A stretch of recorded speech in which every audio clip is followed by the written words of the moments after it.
안녕하세요. 누에고입니다.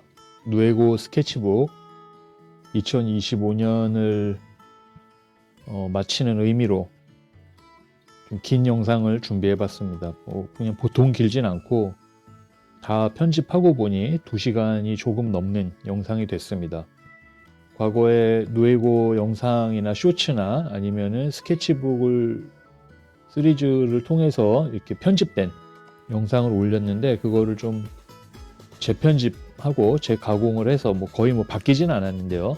형식은 그대로지만은 그 그림들의 위치를 약간 바꿔가면서 수정을 해서 편집을 해봤습니다. 2시간짜리 영상이라 끝까지 보시는 분들은 거의 없을 걸로 예측이 되지만은 이래 안 보시나 저래 안 보시나 큰 차이가 없기 때문에 한번 그냥 만들어 봤습니다. 얼마나 영상이 길게 나오나. 원래 편집을 했을 때는 한 3시간이 좀 넘었는데요. 조금 빠르게, 아주 약간 빠르게 하는 바람에 한 2시간 정도로 줄였습니다. 그렇네요. 이 누에고 채널을 시작을 하게 된 거는 글쎄요, 꽤 됐습니다. 지금 한 4년, 5년째 된 것 같은데, 한 4년, 5년? 그쯤 된 걸로 보여집니다.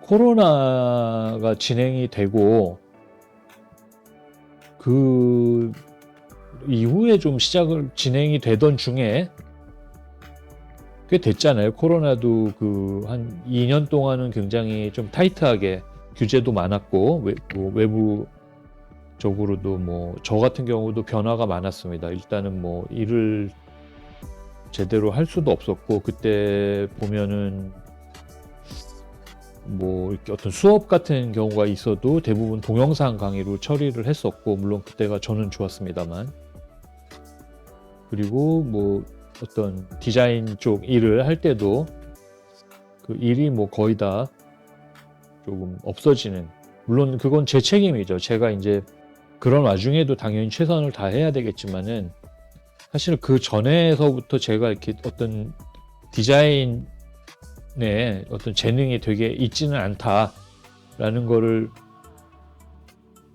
느꼈죠. 느끼는 상태에서 그 전에 일을 하면서도 대단히 힘들게 꾸역꾸역 좀 해왔던 기억이 난 상태였고, 그래서 쉽지는 않았습니다. 확실히 그 디자인 재능이라는 게 제가 없는 재능이 주로 이제 좀 소통, 클라이언트나 아니면 여러 가지 주변 상황에 맞춰서 잘 소통을 하고, 돈을 주는 쪽은 클라이언트니까 클라이언트 입장을 잘 맞춰야 되는데 그게 좀 잘 안 됐습니다. 쉽지는 않았죠. 안 된 건 아니었는데. 그래서 어디 하소연할 데가 없잖아요. 그래서 정말 힘들었던 것 같습니다. 말도 못하게 힘들었던, 어느 정도였는지는 지금 와서는 또 다 잊어먹어서 모르겠는데, 그냥 그 여파가 꽤 오래, 어떻게 보면 지금까지도 좀 영향을 끼치는 것 같습니다. 같이 일했던 사람들, 아니면 클라이언트들, 아니면 여러 가지 것들이, 그러던 차에 코로나도 오고, 코로나 때문에 이제 좀 집에 있는 시간이 늘면서 좀 더 힘들어지고 힘들었죠. 그런 시기에 그 시기에 또 아이는 이제 대학 입시를 또 좀 준비를 해야 되는 고등학생이었고, 그랬던 기억이 나요. 그래서 또 아이가 저는 이제 아이를 혼자 하나를 이제 지금은 이제 어른이 됐지만 키우면서 또 나름 얘를 좀 모든 부모님들이 마찬가지겠지만 저 또한 아무리 제가 좀 개차반이더라도 아이는 좀 공부 좀 잘했으면 하는 그 바람이 있잖아요. 근데 제가 어떻게 공부를 가르쳐 줄 수는 없는 노릇이고, 그리고 아이가 또 아주 공부에 중학교 시절서부터 초등학교 시절서부터 공부를 좋아하는 것 같지는 않았고, 그랬습니다. 저희 이제 제 개인적인 사정상 아이를 이제 혼자 키우다 보니까 그 어렸을 때는 이제 저희 어머님이 좀 봐주셨는데 어머님이 저보다 훨씬 더 뭐랄까요? 좀 기가 세다고 해야 되나? 그래서 아이를 엄청 타이트하게 키웠어요. 제가 봐도 조금 심하다 생각할 정도로. 그래서 어릴 때 아이가 얼굴이 밝지가 않은 거예요. 초등학생인데 너무 많이 학원 다니고 막 뭐 아시는 분은 아실 겁니다. 그 자녀들 키우다 보면은 아무래도 부모 욕심이 부모 욕심이죠. 욕심인데 또 한편으로는 저는 그게 당연하다고 보는 게 아이가 뭘 잘할지를 모르니까 이것저것 시켜보는 건 저는 또 나쁘지 않다고 보거든요. 그런 어떤 재능이 있다라는 것들, 공부 잘하는 재능을 빨리 발견하면 너무 좋은 거겠지만은 그 이외에 다른 재능들도 많습니다. 뭐 예체능 재능 같은 경우는 그 재능이 한눈에 딱 보이는 경우가 좀 있기 때문에 특히 뭐 죄송합니다. 그 재능이 뭐 예체능은 확실히 좀 보입니다. 이게 보면은. 근데 이제 할머니께서 저희 어머니죠. 어머니께서 이제 뭔가 어떤 모종의 책임감 때문인지 모르겠지만 아이를 하여튼 굉장히 타이트하게 하고 뭐 저는 나가서 돈이나 벌어라.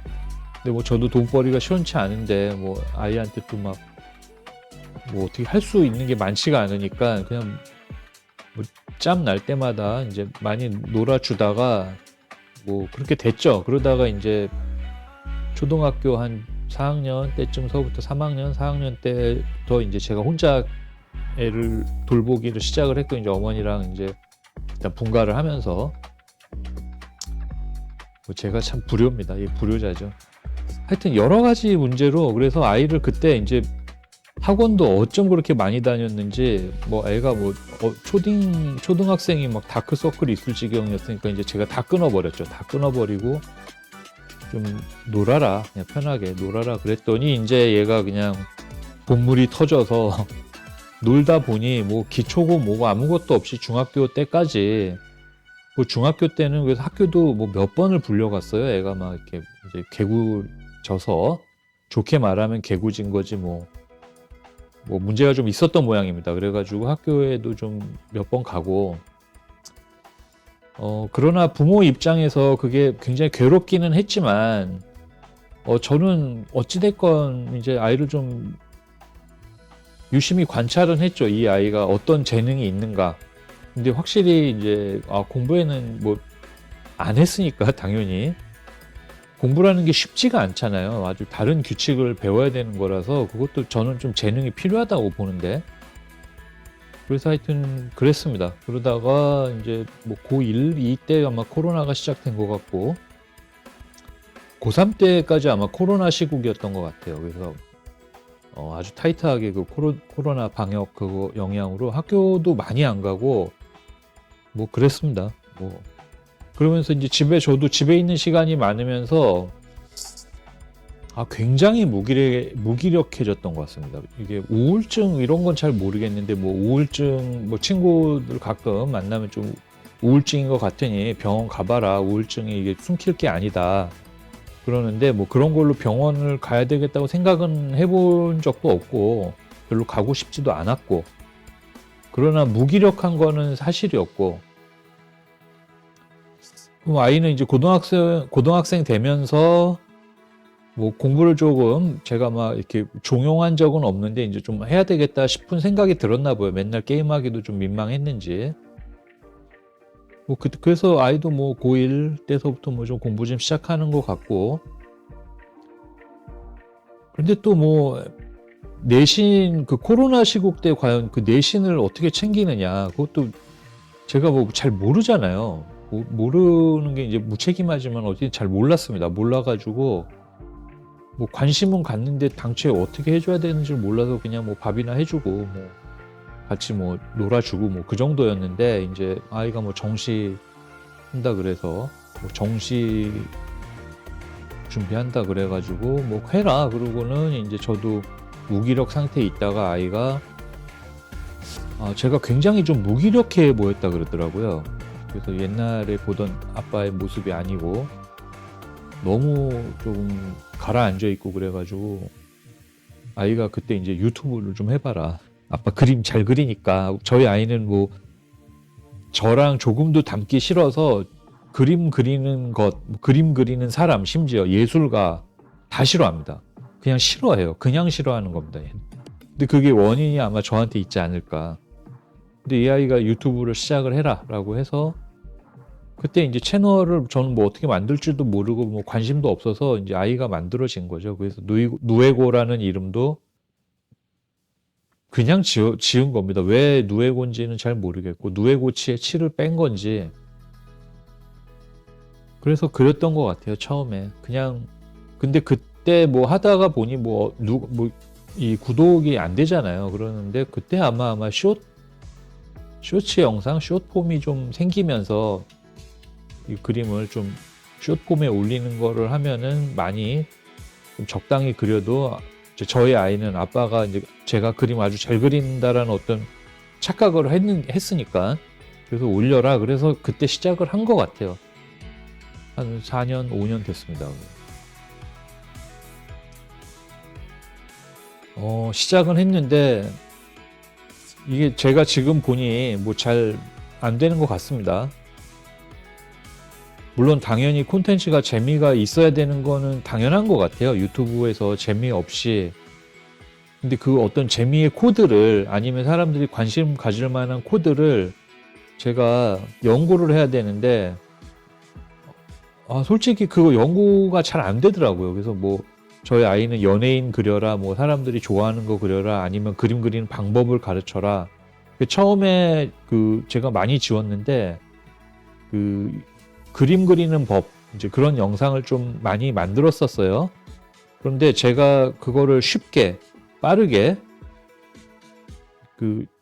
그리는 법 그런 거를 좀 했으면 좋겠는데 제가 오랫동안 이 그림 그리는 거에 대한 뭐 수업도 많이 했기 때문에 쉽게 잘 그리는 법이라는 거에 대해서는 이건 좀 사기가 아닌가. 이건 말이 안 된다. 왜냐하면 쉽지가 않습니다. 이게 그림을 쉽게 그릴 수 있다라는 거는 기본적으로 그림을 그리는 어떤 자세라고 해야 될까요? 그런 게 말이 딴 데로 새는데 제가 뭐 학생들한테도 뭐 항상 얘기를 하는데 한 두 가지가 동시에 중첩이 되면서 이루어지는데 하나는 첫 번째는 제가 먼저 일단 강조하는 거는 보이는 대로 눈에 보이는 대로 일단은 그리는 연습을 하면서 동시에 그림을 그리면 어떤 방법 아는 대로 어떤 기술이나 기법들이 있는데 유튜브에 나오는 기술이나 기법을 말하는 게 아니라 그 대상을 보고 처음에 연습을 할 때 보고 그릴 때 처음에 좀 막연하잖아요. 그래서 그때 뭐 연필이건 목탄이건 아니면은 뭐 채색을 위한 도구를 사용을 하건 무엇을 묘사를 할 것인가, 뭐 눈, 코, 입을 그리면 된다, 뭐 위치는 몇 등분에 어디에 뭐가 있다. 그거는 정말로 그냥 하는 말이죠. 그런 말이라도 안 하면 할 말이 없으니까. 하지만은 저희가 정말 그림을 그릴 때 지금도 저는 너무 힘들지만 가장 중요한 목표가 뭐겠습니까? 그 대상을 똑같이 베끼는 것도 중요하겠지만 베끼는 것보다 뭘까요? 뭐라고 생각하십니까? 저는 그 대상이 가지고 있는 인상을 얼마나 잘 포착을 하고 그게 만약에 사람이라면 그 사람의 어떤 거를 잘 포착을 해야 되겠는가라고 했을 때 당연히 사실대로 묘사를 하는데 그 묘사에서 그리는 사람이 물론 제가 그러겠죠. 그게 어렵습니다만은 결국은 사람을 그리면 그 생생한 모습을 담아내야 된다라는 게 제가 어릴 적서부터 그렇게 배워온 거고 그 믿음은 지금도 달라지지가 않았습니다. 하지만 그걸 그리기 위해서 어떤 입체감 아니면은 뭐 질감 뭐 그런 여러 가지 뭐 해서 이렇게 우리 연필로 뭐 단계별로 처음에 기초 시작을 하잖아요.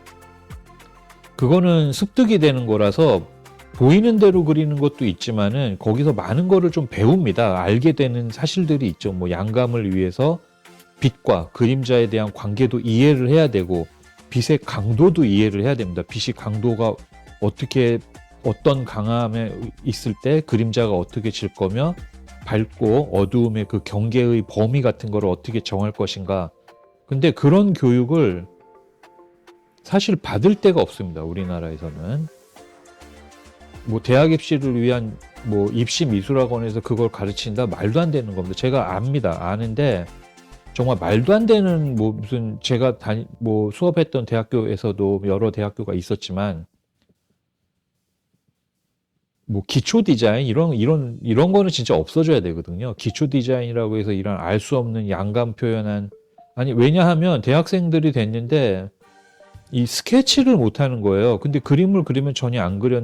왜 그러냐면 옛날에 제가 홍익대학교 강의를 한 적이 있었는데 그때 한 3년간 이제 그 뭐 자동차 관련 디자인 쪽 뭐 스케치 이런 거를 한 적이 있었는데 그때 실기 시험을 보고 안 보고 온 때인지는 기억이 안 나는데 그냥 개판입니다. 애들 개판인데 그 수준이나 아니면 기초 디자인이라고 입시 미술학원에서 정말 열심히 했을 거 아니에요. 근데도 똑같아요. 표현하는 거 보면. 그러니까 그냥 그 기술 뭔가 뭐 어떤 예를 들어 그 뻔한 거 있잖아요. 뭔가 입체감을 위한 과한 퍼스펙티브 아니면은 정말 말도 안 되는 어떤 나무질감 항상 똑같은 그 나무질감 있잖아요. 나이테 뭐 그런 이상한 것들만 해가지고 그게 교육의 처음에 시작이 그게 돼버리면은 그것도 어렵거든요. 그걸 잘 그려내기도. 그러면 그게 그냥 그 표현의 전부인 줄 알고 거기서 어떤 눈으로 보는 거에 대한 눈으로 봐서 그거를 잘 표현하는 거에 대한 개념이 없어지고 자기가 표현했던 그 양감을 기초로 거기서 변하질 않는 거예요. 그러니까 그림이 이도저도 아닌 뭔가 알 수 없는 그렇다고 해서 그게 예술적으로 뭐 미학적으로 가치가 있냐 그건 제가 말씀드릴 수는 없는 문제지만은 저는 가치가 없다고 보는 게 그 그림을 저는 오랫동안 해왔기 때문에 그 정도는 저도 사리분별을 하는데 그런 말도 안 되는 그림을 그려놓고 눈으로 보는 것조차 눈으로 본 대로 눈에서 보여진 대로 표현하는 것조차도 이 뇌가 사람을 속이잖아요. 저희가 눈도 사람을 속이는데 뇌는 얼마나 잘 속이겠어요. 그래서 눈에 보이는 대로 표현하는 거를 잊어버립니다. 그냥 잊어버리고 그 처음에 입시미술이라는 알 수 없는 형태로 그림을 배워버리면서 그냥 그대로 그려버리는 거. 그래서 양감을 표현할 때 빛과 그림자의 관계를 이해를 하려고 보고 어떤 스케치를 하는 게 아니라 뭐 양감 표현을 하는 게 아니라 그냥 배운 대로 그리는 겁니다. 하지만 그게 나쁜 건 아니지만은 배운 대로 그리면 그 규칙과 테두리 내에서만 그려야 되기 때문에 오히려 그 규칙을 틀을 깨려고 하는 시도가 물론 나중에는 당연히 발생이 하지만은 요즘 뭐 우리나라에서만큼은 그런 일이 있을 수가 없죠. 미술학원에서 돈 많이 주고 왜 그런 바보 같은 거를 배우는지 이해를 못 하겠고 대학에서도 제가 그래서 뭐 시간 강사니까 뭐 이렇게 돌려서 이제 말씀을 드리죠. 그런 거 굳이 필요하냐? 디자인 계열 시험 뭐 그런 거 보면은 근데 또 그림은 또 나름 뭐 그려지잖아요. 이상하게 알 수 없는 이상한. 저희 아이도 알아봅니다. 아이가 옛날에 미술을 싫어하지만은 이제 자주 가는 중국집이 이제 학교 정문 앞에 있어가지고 홍대 쪽에 하나가 있는데 아주 좋아하는 중국집이. 그 아이가 중학교 때도 그런 얘기를 한번 했어요. 이렇게 걸어가다가 거기가 어쨌든 미술학원이 많아서 밖에다가 그림을 이렇게 전시를 해놓는단 말이에요. 저는 아무 생각 없이 보지도 않고 그냥 걸어가고 있는데 아이가 계속 그게 좀 신기했나 봐요. 그래서 그 꽤 긴 거리를 걸으면서 여러 미술학원에서 이렇게 홍보를 해야 되니까 거기서도 걸어놓은 거 보고 얘가 딱 꺼낸 말이 아빠 이 그림이 왜 다 똑같아? 그렇게 얘기를 하는 거여서 왜 뭐가 똑같아? 그랬더니 자기는 다 똑같아 보인다는 거죠. 다른 그림인데 그 그려내는 방법과 형식이 똑같기 때문에 이 아이는 그 구별을 잘 못하고 똑같다라고 여긴 것 같고 그거는 저는 무릎을 쳤습니다. 이 아이가 오히려 더 정확하게 보는구나 그림을. 그래서 그 입시미술이라고 해서 그 기초 디자인이라 한 걸 제가 그때 처음 관심을 가졌죠. 이게 뭐지? 그러고 봤는데 뭐 우리나라 뭐 미술학원이 무슨 힘이 있겠어요? 뭐 대학 입시가 그걸 한다니까는 거기에 맞춰서 나온 방법이겠죠. 유튜브 이 누에고를 왜 시작했는지 얘기하다 여기까지 왔는데 하여튼 그렇습니다. 하여튼 그래가지고 아이는 미술을 싫어한다. 그리고 제가 그때 이제 코로나 시국에 이제 이 누에고를 시작했다. 그래서 저도 물론 제 그림 보면은 지금 제가 그림 잘 안 그리는 게 똑같습니다. 뭐 새로운 방법을 추구하는 것도 아니고 재료도 볼펜 그대로 그리기 때문에 저도 뭐 재미가 없어서 그래서 이번 영상을 마지막으로 채널을 그냥 접어야겠다라고 생각은 많이 하는데 괜히 좀 아깝잖아요. 아까워서 지금 이러지도 저러지도 못하고 있습니다. 그림을 가르쳐 줄 수 있는 거는 뭐 여러 가지가 있겠지만 제가 만약에 가르친다 그러면은 환경이 더 중요한 것 같습니다. 그림 그릴 수 있는 환경. 그게 집에서는 점점 더 어려워지는 건 분명한 것 같고 그래서 학원을 많이 가게 되는데 그게 대부분 어린이 미술학원 가면서 이제 망가지기 시작을 하고 어린이 미술학원도 생각해 보세요. 선생님들이 어떤 아이들의 창의성을 위해서 냅둬야 되는 걸 알 겁니다. 아마 환경만 조성해주고 하지만은 엄마들이 또 비싼 돈 내고 한다고 뭔가 결과물을 보여줘야 되거든요. 엄마들은 또 그럼 그 결과물에 또 만족을 하고 뭔지 모르니까 뭐 아는 척은 많이 하시겠지만은 몰라요. 어머니들도.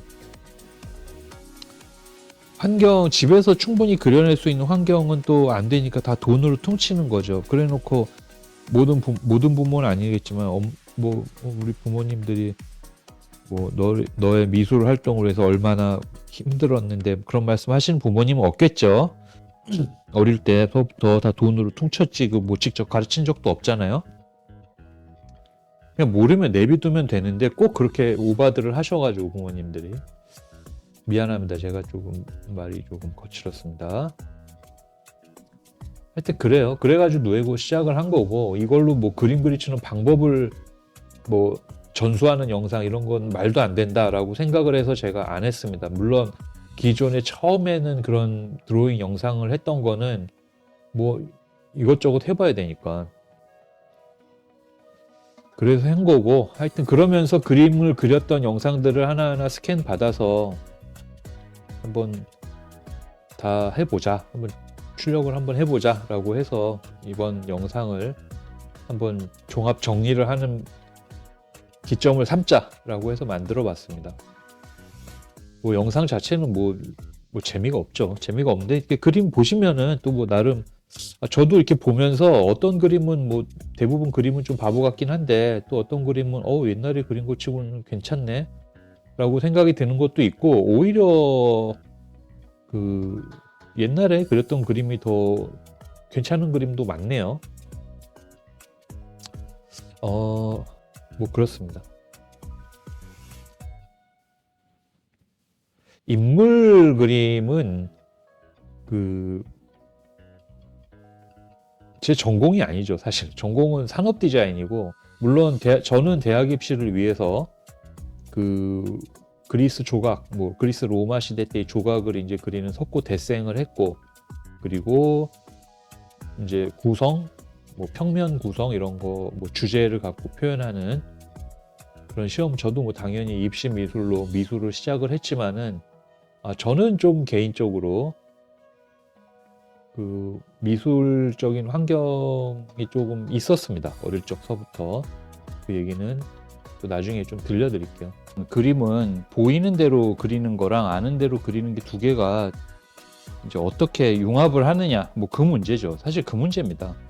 보이는 대로만 그리는 것도 쉽지가 않고 그리고 아는 대로 그린다라고 해서 그걸로 뭐가 나오는 건 아니지만 미술사적으로 보면은 좀 그런 흐름이 분명히 보이는 경향도 있습니다. 이집트 미술 같은 경우는 아니면 중세 미술 같은 경우는 배운 대로만 그려야 되는 그게 있어서 또 그렇게 그려졌지만은 그렇다고 해서 그 그림이 훌륭하지 않은 건 아니거든요.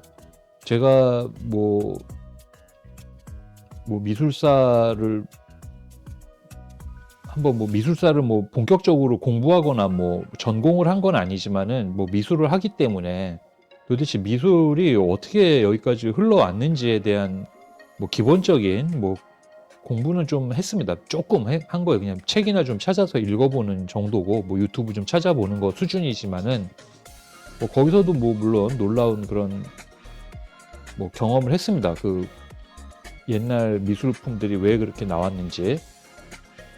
하지만 지금 생각해보면은 어찌됐건 배운 대로만 해가지고 그림을 그렸던 이집트 미술이나 아니면은 중세 기독교 미술을 봐도 그게 그대로만 유지되지만 작은 변화들이 생기거든요. 가끔 이렇게 몇 명, 하여튼 작은 부분에서 창의적으로 조금 더 변화가 오기도 하고, 그게 뭐 단절이 된 다음에 또 뭐 어느 시기서부터 르네상스니까 뭐 어떻게 그려라 뭐 그런 게 아니잖아요. 그런 변화들이 있지만은 어찌됐건 우리나라 그 입시 미술에 대해서 제가 이제 조금 흥분했던 거는 그 보이는 대로, 정말 눈에 보이는 대로 대상을 보고 파악을 하는 거가 오히려 좀 약해진 게 아닌가, 그것 때문에 그런 거였어요. 그리고 그 입시 자체가 또 어떤 대상을 보고 그거를 이해하려고 하는 쪽으로 전혀 흘러가지가 않았다, 이제 그 말씀 드리려고 한 거고, 하지만은 그림은 어쨌든 눈에 보이는 결과물을 그리기 위해서 눈으로 봐야 되잖아요. 그걸 보고 또 대상을 그 똑같이 닮게 그리려고 하는 것도 물론 어렵긴 하지만은 그 닮게 그리려고 하는 거를 추구하다 보니까 나중에 카메라까지 만들어 기술로 그게 해결을 해버려 버리니까, 그렇다고 그 이후에 그런 미술이 끝나냐, 또 그런 건 아니잖아요. 오히려 더 많은 방식으로 표현이 됐기 때문에 뭐 제가 뭐 이렇게 불만을 갖는다고 해서 뭐 세상이 바뀔 것 같지는 않습니다. 하지만은 조금 그런 점이 문제가 되고, 또 보이는 대로 그리면은 뭐 단순히 그냥 그 기술만으로 표현을 해서 막 정밀묘사처럼 그 사진처럼 똑같이 그려내는 뭐 그런 것도 쉽지는 않지만은 그게 또 전부는 아니잖아요. 또 심지어 우리가 그림을 보고 이 그림에 대해서 어떤 매력을 느끼는 거는 그 대상이 가지고 있는 그 본 모습을 그대로 베껴 그려가지고 정말 사진처럼 똑같이 그린다라는 것 때문에 감동을 받는 것보다는, 그 사진처럼 똑같이 그려도 그 사진이랑 또 실제 그 모습과 다른 어떤 차이가 생기거든요. 아마 그것 때문에 우리가 또 미술품을 보면은 그 마음의 어떤 울림 아니면 감동 아니면은 뭔가 하여튼 다른 감정을 느끼게 되는 요인이 되지 않나, 저는 그렇게 생각을 합니다. 그래서 말씀을 드린 거고, 그랬어요. 뭐. 그래서 그 저희 아이가 이제 수능을 치르니까, 저는 학력고사 세대고, 다행히 제가 학력고사를 볼 때는 뭐 그림, 저도 뭐 미술을 본격적으로 시작을 한 거는 고2 겨울방학 때서부터 시작을 했는데, 겨울 때쯤 시작을 했는데, 그 대학 입시에서도 이론 시험을 봤어요. 미술 이론 시험이 아마 40점이 배점이 돼가지고 꽤 큽니다. 그게 왜냐하면 저희 때 국어, 영어, 수학이 아마 55점 만점이었던 기억이 얼핏 나는데, 아닐 수도 있는데 하여튼 뭐 100점 만점 그런 게 아니었고요. 뭐 그랬습니다. 뭐 그래가지고 그때 이제 미술 이론 공부를 할 수밖에 없었죠. 왜냐하면 뭐 공부를 못하니까 미술 이론으로라도 좀, 너무 또 이 인문계랑 또 성적 차이가 나면 좀 부끄럽잖아요. 그러니까 아마 나라에서 배려를 해준 건지 모르겠으나, 미술에 대해서 어쨌든 이론적으로도 좀 알면은 도움이 된다라는 판단을 했겠죠. 저는 그게 좋았습니다. 그리고 그 뭐 학원이 있었던 게 아니었기 때문에, 뭐 독학은 아니고 학교 미술 선생님으로부터 미술 이론 교육을 받았고, 제가 이제 고등학교 때 미술 선생님께서는 너무 참 훌륭하신 분이셨습니다. 물론 뭐 애들 때리고 그때야 뭐 교권이 하늘을 찌르던 시대 아니에요. 그러니까 뭐 좀만 잘못하면 무조건 패고 보는 그런 시기였습니다만은, 어찌됐건 그 선생님도 뭐 그 점에 대해서는 다른 여타 선생님과 뭐 밀리지는 않는 분이셨으나, 어쨌든 미술 이론에 대해서 아니면 미술에 대해서는 뭐 당연히 진심으로 가르쳐 주셨고, 그때 그게 참 기억이 많이 났습니다.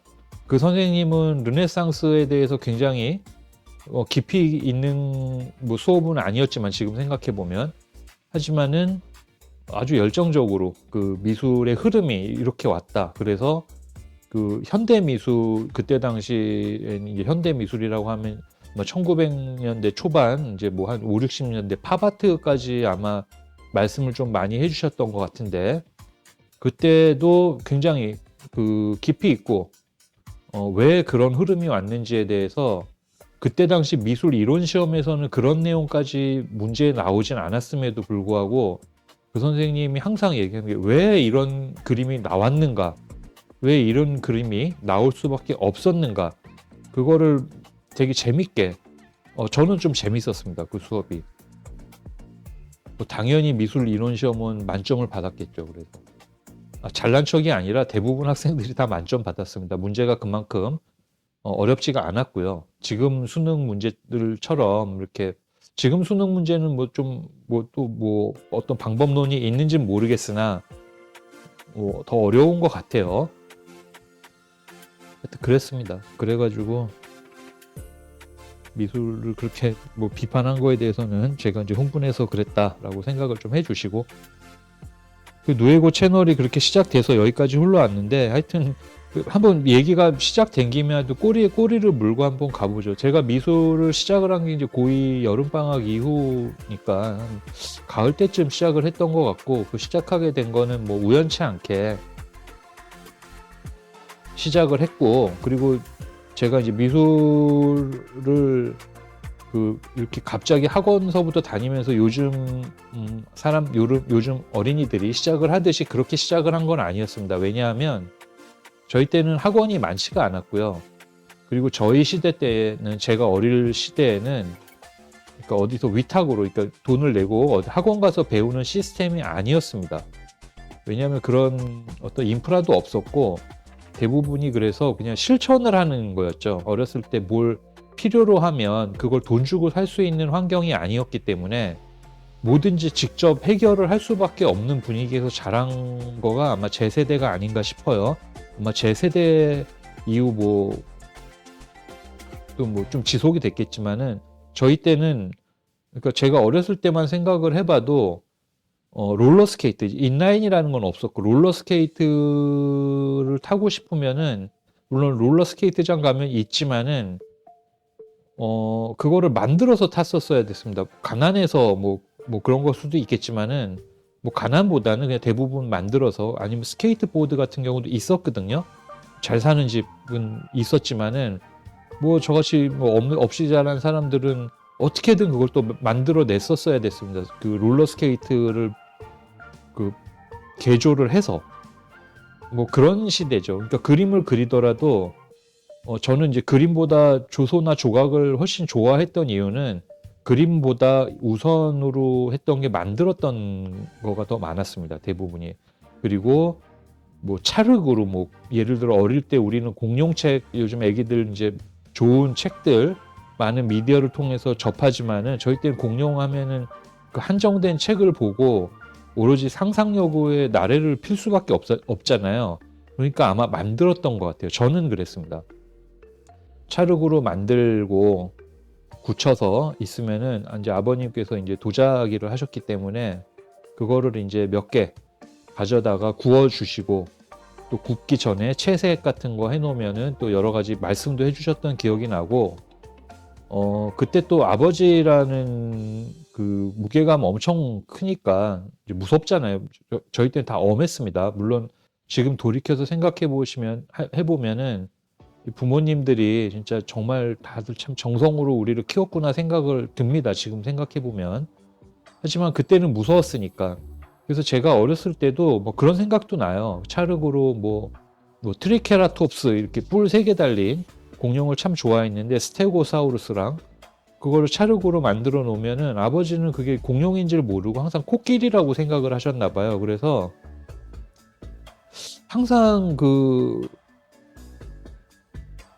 코끼리인데 왜 이렇게 꼬리가 기니? 라고 말씀하시면, 제가 또 좀 성격도 좀 그래서 말을 잘 못했습니다. 말을 못하면 아버지가 저 몰래 그 꼬리를 떼서 작게 만드셔가지고 그걸 구워다 주시면, 제가 이거 왜 꼬리가 떨어졌냐? 그럼 아버지가 이거 코끼리인데, 제가 못 만들었으니까 그랬겠지만은, 그래서 한참을 그걸 몇 번 실랑이를 했는데, 그거 갖고 아버지가 저한테 뭐라 그러질 않으시고, 항상 아버지는 아버지의 고집대로 꼬리를 떼고 작은 코끼리 그 꼬리를 다셨고, 저는 그러면 또 새로 만들어서 꼬리를 길게 하고, 그러다가 아버지가 그게 공룡 트리케라톱스라는 공룡이었는데, 그걸 아시고, 제가 아주 꼬만데도 너무 미안하다, 아빠가 몰랐다, 이게 공룡인 줄 몰랐다, 그래서 그때 이제 저도 좀 마음이 안심이 됐고 그런 기억도 나네요. 해서 모든 거를 다 만들었던 것 같아요. 뭐 플라모델 이런 거 많이 만들었거든요. 저희 세대 때는 많이 만들면 그것도 도색을 해야 되는데 그때 에나멜이라고 그 플라모델에다가 도색을 하는데 이제 그런 걸 도색을 하는 것도 뭐 볼 데가 없으니까 뭐 세운상가 이런 데 가서 뭐 라디오와 모형 이런 책이 있어요.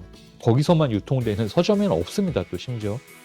그럼 거기 가면 거기가 지금 생각해 보면 정말 험한 데인데 막 뭐 야한 잡지도 많이 팔고 그런데 가서 막 사서 이제 공부하고 그러면 이제 라디오와 모형이니까 그런 또 라디오면은 또 만들어 봐야 되잖아요. 그래서 뭐 그런 거 만드는 거 그럼 자연스럽게 납땜하는 것도 다 배우고 뭐 요즘은 PC판이라고 해서 기본적인 회로도 같은 경우도 공부를 해가지고 여러 가지 이런 작은 어떤 효과가 있는 전자장비 전기 해서 뭐 소리 나는 거 뭐 다이오드로 불 들어오는 거를 그때 이제 많이 했던 것 같아요. 초등학교 때 정말 많이 했습니다. 저만 그런 게 아니라 대부분 그랬을 거예요 아마.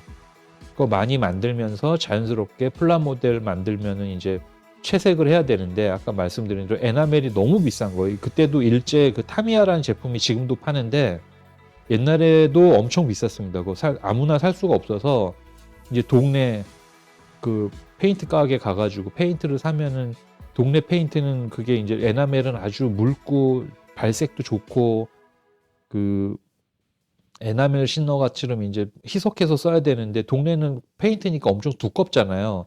그러면은 이제 엄마 몰래 이제 돈 훔쳐서 모아가지고 플라모델 사서 만들면 일단 들키면은 두드러 맞고 일단 하지만은 그거 이제 두드러 맞은 이후에는 면죄부를 받았으니 이제 마음 놓고 만들면 색을 칠해야 되는데 그 뭐 쉽지가 않죠. 그럼 이제 동네 가가지고 페인트 가게 가서 그거 사오면은 두꺼우니까 페인트가 그러면 그것도 지운다고 에나멜 신너가 아니라 이제 페인트를 지워야 되니까 진짜 신너를 주는 거예요. 그러면 신너가 그때는 그 플라모델의 그 플라스틱을 녹여버렸거든요. 뭐 그러면서 망하면서 막 울고 불고 막 페인트 가게 들고 가서 이제 아저씨한테 따지면 또 그 아저씨도 때려요 저를. 막 그런 기억들 지금 와서 다 추억인데 그때는 뭐 그 플라모델 비행기 너무 비싸게 주고 샀는데 다 막 그 녹아 없어지고 그러면 울었던 기억도 나고 그래서 이제 그 아저씨 싫었는데 그 와중에 이제 저희 어머니가 이제 회화를 하셨기 때문에 이제 저희 형한테도 뭐 이렇게 저는 그런 걸 받아본 적은 없는데 이제 유화물감이랑 모든 패키지가 있었거든요. 그러면 이제 몰래 그 유화물감 이제 수채화물감으로 당연히 칠하면 떨어지는 걸 아니까 그때 많은 실험을 해봤으니까 저희 형이 이제 옆에서 야 유화물감으로 하면 안 지워진다. 그러면 또 몰래 칠해보는 거죠. 유화물감으로 칠하면은 이게 굳지를 않습니다. 굳지를 않아가지고 며칠을 살짝 대봐도 묻어나면 너무 화가 나면은 이제 그 기름이 이제 린시드유라고 그게 안 굳어요. 그게 테레펜으로 해도 잘 안 굳습니다. 플라스틱에 발라버리면 이게 캔버스에서 바르고 한참 놔둬야지 굳는데 그러면 그때 이제 많이 몸소 실천으로 아까 말씀드렸다시피 학원에서 실수 없이 배우는 게 아니라 대부분 뭣도 모르고 정보 없이 하면서 많이 배우죠. 그때 실천을 통해서 그 시기였습니다. 제가 이제 어렸을 때는 모든 거를 실천을 했었어야 됐고 모든 거를 다 그냥 만들었어요. 심지어 저희 형이랑 그때 뭐 단발 폭죽 그래가지고 화약으로 이제 하는데 그것도 다 돈이잖아요. 그러면 그때는 동네 좀만 가면은 좀 멀리 좀 이제 저 형이랑 자전거 타고 가면은 화공약품을 파는 데가 있었는데 그때 질산칼륨을 팔았습니다. 그거 지금은 살 수가 없는 건데 그 질산칼륨이 엄청난 그 폭발력이 있는 매개가 되는 물질이라 질산이잖아요. 그럼 그걸 또 팔아요. 그 분말 형태로 된 거를. 그리고 황은 안 팔았던 기억이 나면은 또 저희 형이 그걸 학교 과학실에서 훔쳐왔습니다. 그래서 황이랑 질산칼륨을 섞고 탄소, 우리 숯 갈아가지고 그걸 하면은 그게 단발폭죽에 들어가는 화약이 되거든요. 물론 그 니트로글리세린은 아니고 그 불이 붙는. 그럼 그거를 만들어가지고 또 저 형이랑 로켓 만든다고 그거를 또 빡빡하게 집어넣어가지고 로켓 대롱 만들어가지고 불 붙이다가 이제 저희 집 단독이니까 옛날에는 옥상에서 했다가 이제 혹시 불 나면 위험하니까 저 형이랑 D-Day를 잡은 게 이제 비 오는 날 로켓 한번 날려보자 했는데 이제 당연히 불 붙이면 그 불은 뭐 너무너무 세게 나오는데 날진 않죠.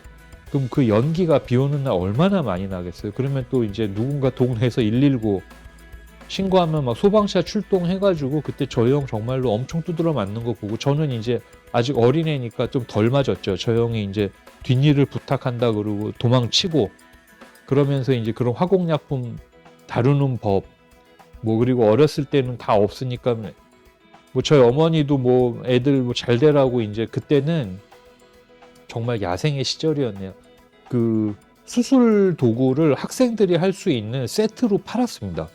그래가지고 마취액이랑 주사랑 그 뭐라 스칼펠이라 그러나 아니 뭐라 그러죠? 그 메스 같은 걸 다 팔았어요. 그래가지고 그걸로 막 개구리 또 얼마나 많습니까? 어렸을 때 개구리 잡아서 해부하고 마취제 넣고 막 하여튼 잔인하게 놀았는데 무식하니까 그런 거죠. 하지만 그렇게 뭐든지 그냥 몸으로 때우고 실천하면서 배웠던 것 같습니다. 뭐 다 그래요. 다 그래서 배웠습니다. 돈이 없으니까 저희 누나만 피아노 배우면은 저는 이제 누나한테 배우는 거죠. 누나한테 배우면 누나는 동생 얼마나 귀찮겠어요. 말도 안 듣고 못 치고 그럼 누나 또 맨날 때립니다 저를. 그러면 또 저도 막 대들다가 또 뭐 어릴 때 또 모르니까 막 서로 뭐 이거 집어 던지고 저거 집어 던지고 싸우다가 또 메트로놈 집어 던져가지고 누나 맞으면 또 이제 죽을 뻔하고 아버지한테 하여튼 그러면서 자라서 미술이라는 거는 저뿐만 아니라 그때 당시에는 모두 실천적이었어요. 모두가 같이 그리고 같이 만들고 뭐 크리스마스만 되면은 크리스마스 트리 만들면서 그 반짝이는 거 어떻게 만들어 보려고 막 물감으로 칠하고 뭐 니스 바르고 막 다 팔았는데도 부잣집 가면 불도 들어오잖아요. 이제 저희는 불 안 들어오니까는 또 저기 형광등도 없고 막 백열등 그런 거 뭐 하고 그것도 없으면은 초 잘라가지고 막 매달라다가 뭐 불 붙고 뭐 난리였습니다. 그리고 어렸을 땐 또 집도 추워가지고 집에 난로도 있으니까 뭐 그런 시절이 생각이 납니다. 그래서 하여튼 미술을 시작을 했고 미술 이론도 그렇게 고등학교 때 배웠던 거를 기억이 나니까 지금도 한번 다시 한번 읽어보는 거고 그 곰브리치의 서양 미술사 이게 뭐 좋은 책이다 나쁜 책이다라는 의식이 별로 없었던 게 뭐 그거밖에 없었습니다. 어렸을 때 있었던 책도 아니고 오히려 그 곰브리치의 서양 미술사보다 제가 먼저 봤던 책이 아마 젠슨이라고 젠슨의 서양 미술사가 훨씬 더 두껍고 지금은 제가 읽지를 못하겠습니다. 그 책이 있는데 폰트가 너무 작습니다. 너무 작아서 돋보기를 보고 읽어야 되는 처참한 상황이라 오히려 그 곰브리치의 서양 미술사를 읽게 된 거고 물론 그때 있던 책이 지금도 있어서 가끔 봅니다. 뭐 옛 생각도 나고 그래서 입시를 시작을 한 거고 당연히 저 입시 때는 이제 뭐 그 석고 대생을 하면은 그래도 최소한 그 석고 대생의 실물을 보고 그렸는데 그러면 환경에 따라 다르잖아요. 그 빛의 방향에 따라 다 다르고 하지만 입시 때는 뭐 외워서 그린다라고 했지만은 또 마침 저는 그 그냥 동네 화실을 다닌 거예요. 집 앞에 있는 막 지금 미술학원이랑 비슷한 환경이었습니다. 초딩, 뭐 중딩 다 있고 입시생도 있고 물론 학생도 뭐 끼케야 뭐 한 7, 8명 있는 원장 선생님 항상 술 취해 계시고 그런 데였는데 맨날 거기서 그 화실 앞에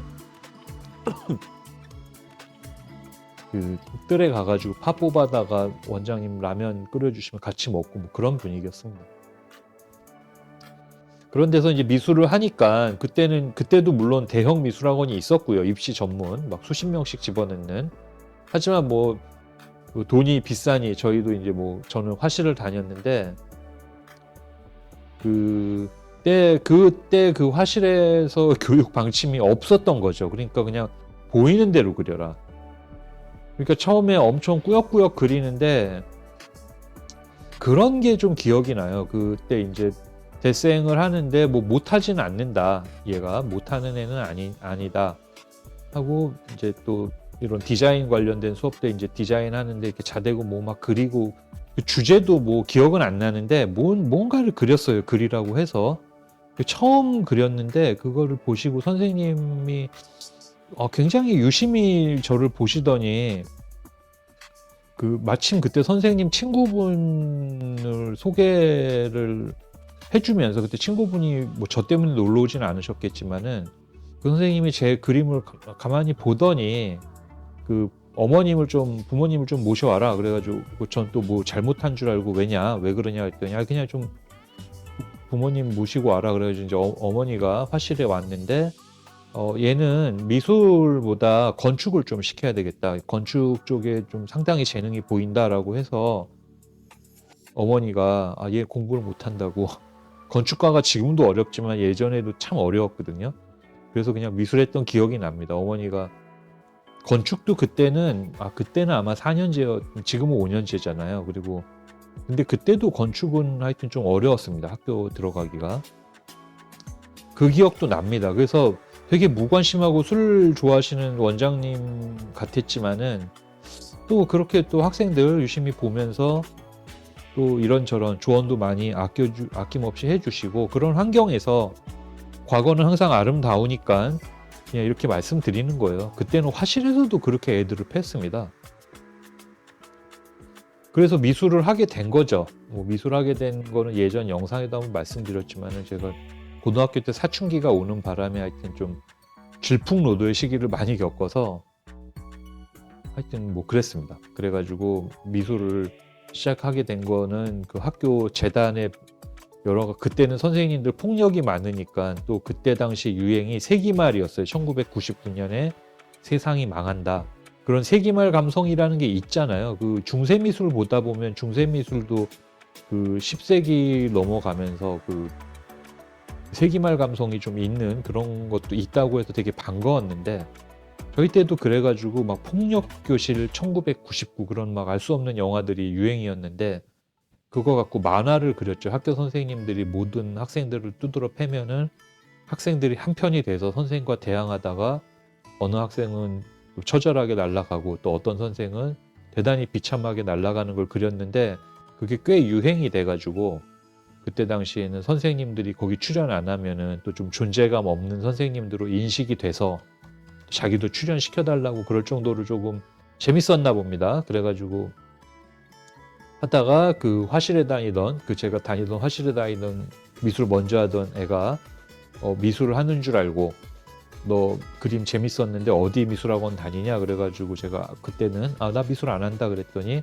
내가 미술을 하라 너 미술에 재능이 있는 것 같다 그래가지고 시작하게 된 거죠. 그놈 때문에 인생이 이렇게 꼬였는지 모르지만 뭐 여전히 친구죠. 절친입니다. 물론 뭐 잘 만나진 않지만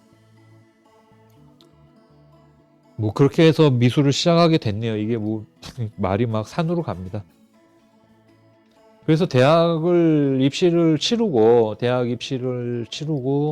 전공도 제가 뭐 원하던 전공이 없었고 저는 공부를 잘 못했기 때문에 뭐 그림 경력이 길지가 않기 때문에 대학만 들어가자라고 목표를 삼았고 그래서 뭐 전공이고 뭐고 대학 입시 원서도 그래서 아버지가 써주러 가셨어요. 제가 그때 이제 그냥 공부하고 있고 아버지한테 한 거는 6시가 마감이면 한 5시 50분쯤에 경쟁률이 그때는 이제 막 칠판에다가 적고 그러던 시절이라 아빠가 가서 저기 경쟁률 제일 낮은 과 하나 써주세요. 그래가지고 아버지가 알았다 그러고 가셔서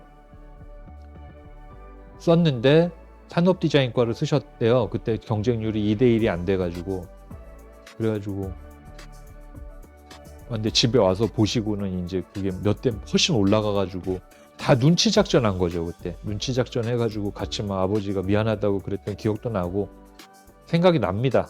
그래가지고 또 뭐 또 그 화실에서도 애들도 몇 명 없는 화실에서 또 같은 과 썼는데 그놈은 또 공부 잘하던 애라 막 둘이 막 또 제가 막 욕하고 막 걔는 뭐 또 그게 뭐 욕이 왜 되냐 그러고 막 싸웠던 기억도 나고 운이 좋게 대학을 들어갔습니다. 운이 좋게 친구가 그러더라고요. 제 친구가 너는 운이 좋은 것 같다고.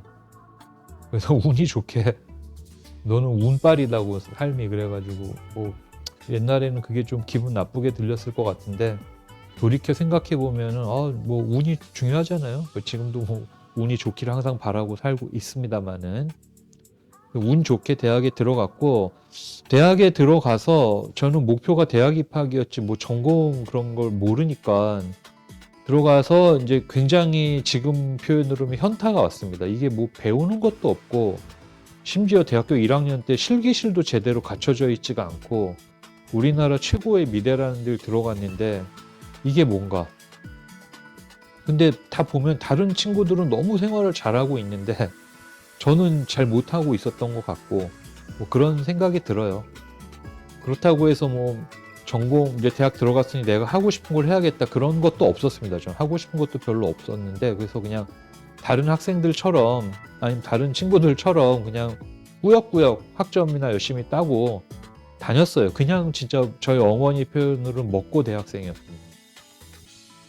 학기 말 되면은 이유도 알 수 없는 채로 밤새고. 근데 지금 대학생들도 그러더라고요. 평소에는 과제도 더럽게 안 하다 학기 말 되면은 괜히 밤샜다고 힘들고 징징거리는 거 보면은 뭐 바뀐 게 없습니다. 저희 때는. 그러나 하여튼 학교에서 뭘 배웠는지는 지금도 조금 의문이고, 제 전공이 제품 디자인하고 자동차 디자인인데 그것도 그냥 왠지 있어 보여서 한 거였고, 자동차를 심지어 저는 좋아하지도 않고 지금도 운전하는 걸 안 좋아합니다. 되게 안 좋아하고, 그리고 운전하고 다닐 때도 사고를 굉장히 크게 몇 번 당해가지고 좀 무서워요. 운전하는 게. 그래서 정말 필요할 때 아니고서는 안 합니다. 잘 안 하게 되고 뭐 그렇네요. 그 남들 하니까 했던 그 자동차 디자인 해가지고 제 그 학교 때 같이 졸업했던, 물론 그 친구는 4학년 때 같은 조로 하다가 휴학을 했는데 지금 되게 유명한 자동차 유튜버도 있습니다. 그 자동차는 매력적인 것 같아요. 예. 전 제품 디자인에는 소질은 확실히 없는 것 같은데 자동차를 하려면은 제품 디자인도 해야 되고 제품을 하려면 자동차를 안 해도 됩니다만은 전공 2개를 했어야만 했고 그때는 뭐 인터넷이 없다가 이제 제가 대학교 저희 군대를 갔다 오고 나서 인터넷 시작된 시절이라 뭐 인터넷에 많은 자료가 있지도 않은 그런 거였고 그래서 자동차를 잘 몰랐습니다.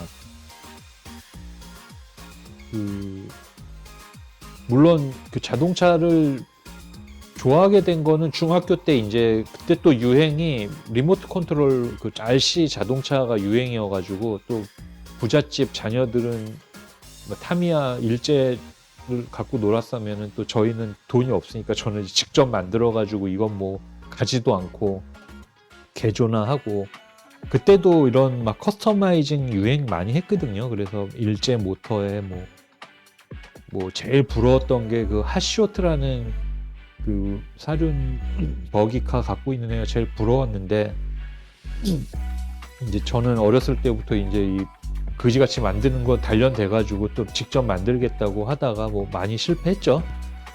하여튼 그러면서 자동차에 대한 관심은 있었는데 뭐 디자인이라고 했을 때 이게 그 아시는 분은 아시겠는데 자동차의 디자인만 갖고 뭔가를 한다는 건 굉장히 뭐랄까 한쪽 날개가 없는 느낌을 좀 많이 받아요. 왜냐하면은 저는 자동차는 좀 엔지니어링이 훨씬 중요하다고 생각을 하고 하지만 운송기기 디자인 산디과에서 그 엔지니어링에 대해서 그 배우지는 않습니다. 전혀.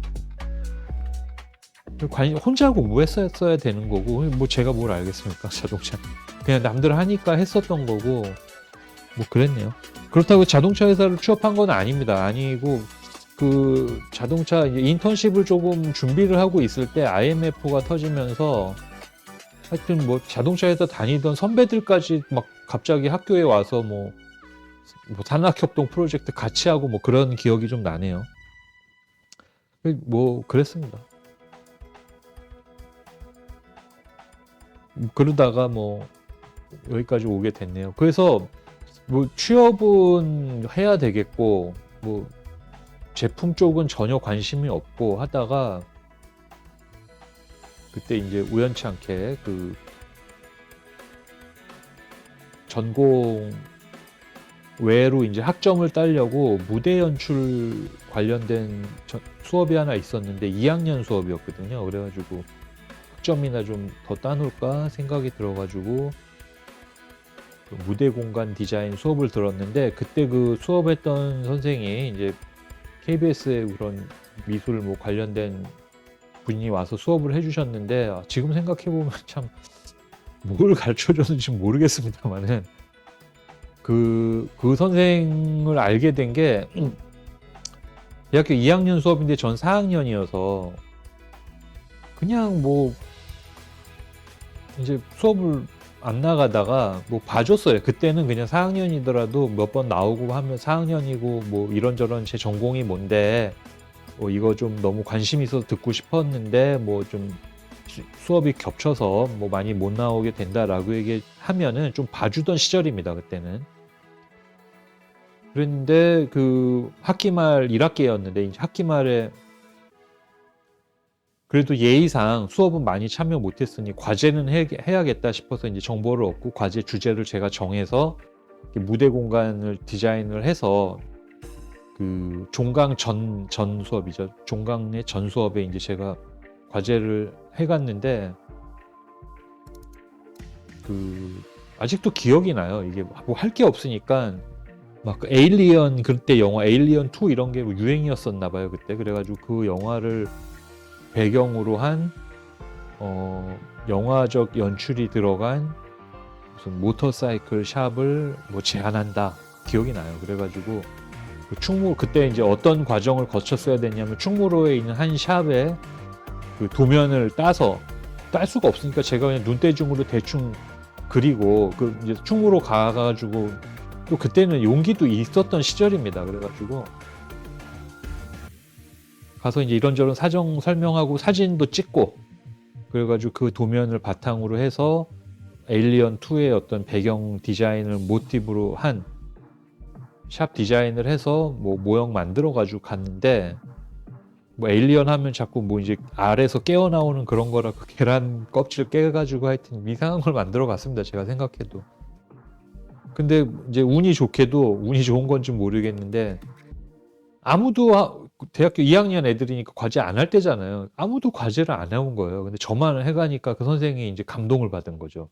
4학년인데도 이렇게 과제를 해왔는데 감히 그리고 심지어 그 양반은 KBS 미술국 국장이었나 뭔지 모르겠는데 있으니까 그때 당시 우리가 인테리어나 실내 디자인 수업도 2학년 때 저도 들었었는데 그때는 이제 뭔가 그 디자인적인 이야기를 많이 해야 되는데 이 방송국에서 오신 분이니까 뭔가 연출적인 이런 게 있으니까 처음 보신 거예요. 이 양반은 학생들 대부분 뭐 면적 몇 평 대비 뭐 모던하고 뭐 그런 얘기할 때 저 혼자 그냥 에일리언의 영화가 모티베이션이 된 뭐 그런 거다라고 이제 프리젠테이션 했으니까 그래가지고 이제 너무 좋아하신 거죠. 그래서 너 인상 깊다. 그래서 고맙습니다. 밥이나 먹자 그래가지고 이제 뭐 그러시죠. 그리고 밥을 같이 먹다가 그분 친구가 그 코미디언 심영래였어요. 그때 심영래라는 양반이 알지? 그래서 잘 알죠. 그랬더니 그 양반이 저기 그 뭐 공룡 영화를 한다는데 디자이너가 없단다. 그래서 그래요? 그리고 그래 소개 연락해 줄 테니까 한번 해볼 마음 있냐? 그래서 그때 뭐 취업되면 좋잖아요. 학생인데. 그래서 그 용갈이라는 영화 만드는데 디자이너 뽑는다고 그 한번 지원해봐라 그래가지고 했죠. 해가지고 뭐 용갈이란 디자인은 이미 있었는데 뭐 그 외에 프로덕션 디자인이죠. 쉽게 말하면 영화 프로덕션 디자인 한번 할 사람이 없었는지 그래서 저희 과 친구들 꽤 많이 갔었고 그 배경 때문에도 건축과 학생들도 되게 많이 거기 취업했는데 정말 열악했고 그때 우리나라 영화판의 현실을 그렇진 않았겠지만 하여튼 간접 경험하고 여기 진짜 양아치 집단이구나 그걸 처음 느꼈습니다. 하여튼 그러나 꽤 어쨌든 들어갔으니까 월급도 정말 너무 적게 나와가지고 그 심형래 볼 때마다 월급 좀 올려달라고 얘기했던 기억이 나요. 그래서 처음에 근데 또 올려줘요. 조금씩 조금씩. 그 기억이 납니다. 그 용갈이 망할 때까지 있었죠.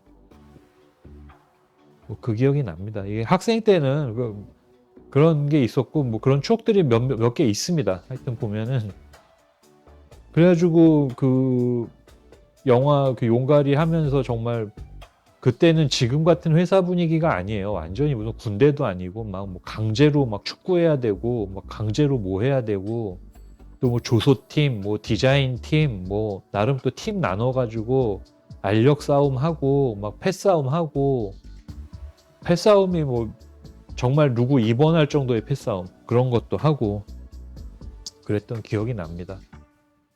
그런 추억이 뭐 있어요. 있고 또 대학교 2학년 때도 그 자동차 디자인 선택을 했던 이유 중에 하나도 그 대학교 2학년 때 제가 이제 군대를 93년도에 입대를 해서 95년도에 전역을 하고 복학을 바로 했습니다. 시기가 맞아가지고 복학을 바로 하고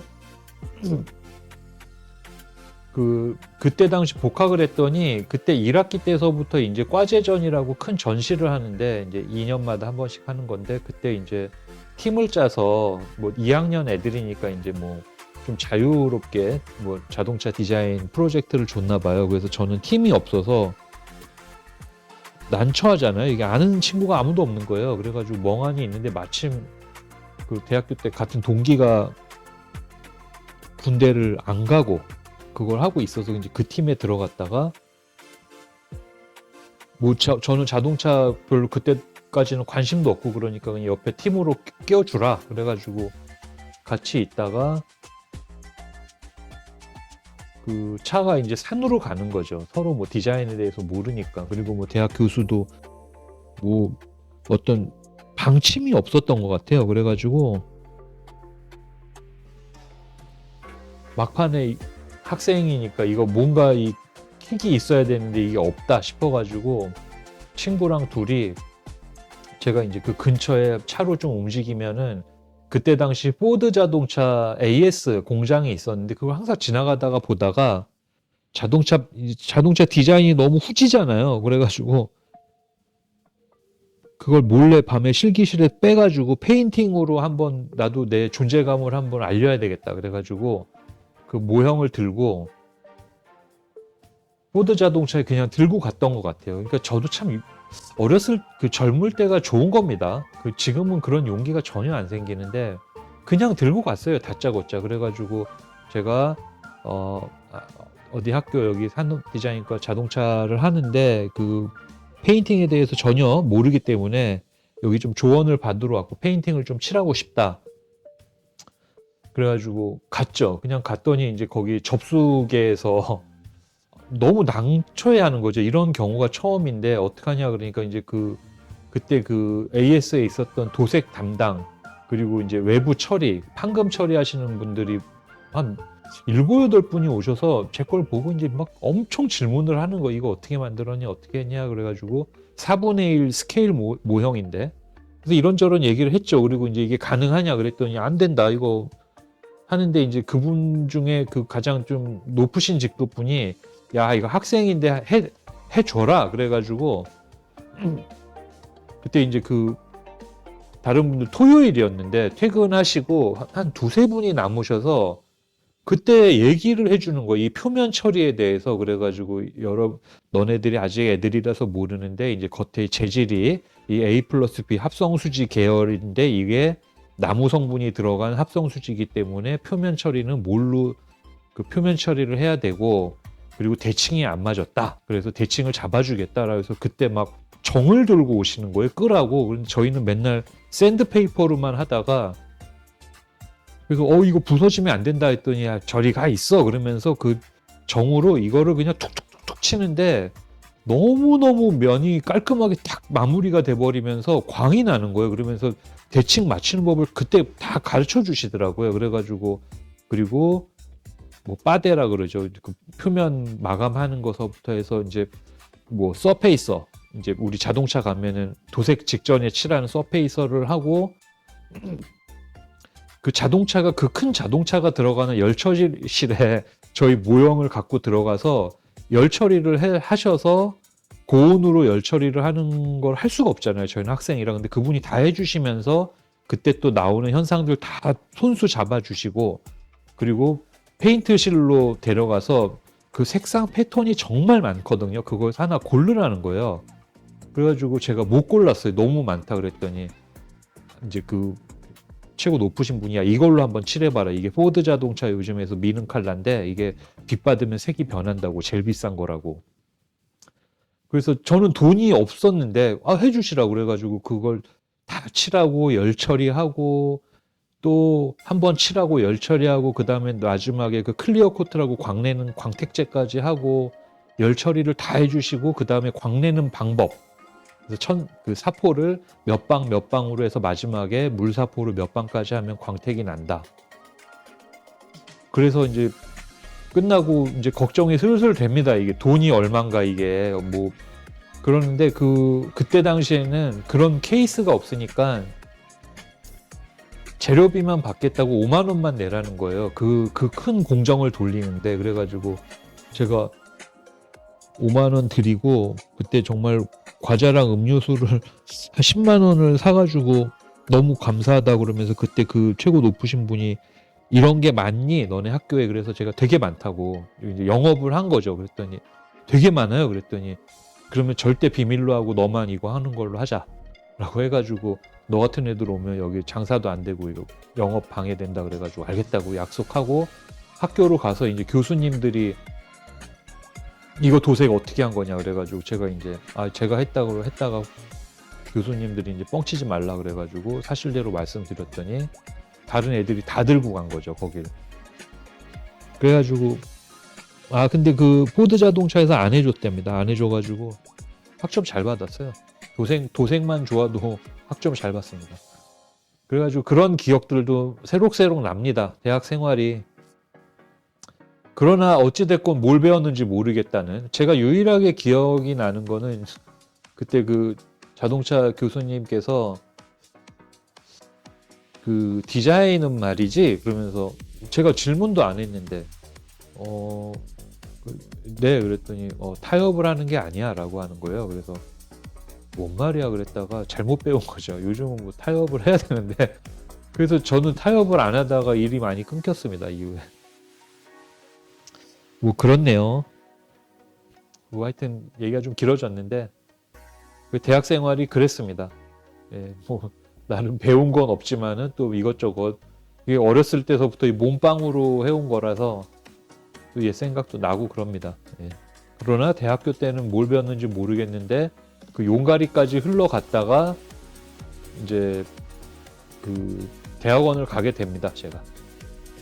그래가지고 대학원 들어가서 졸업을 못했어요. 돈도 없고 역시나 대학원도 뭘 배우는 게 없는 것 같다라는 확신이 드는 순간 관둬버렸습니다. 관둔 건 아니고 그냥 안 갔는데 이제 재적 처리 됐다 그러더라고요. 예전에 한번 한 20년 있다가 15년 정도 있다가 학교에 문의를 했더니 재적이 돼서 재입학을 해야 되는데 그래서 그냥 끊고 말았습니다.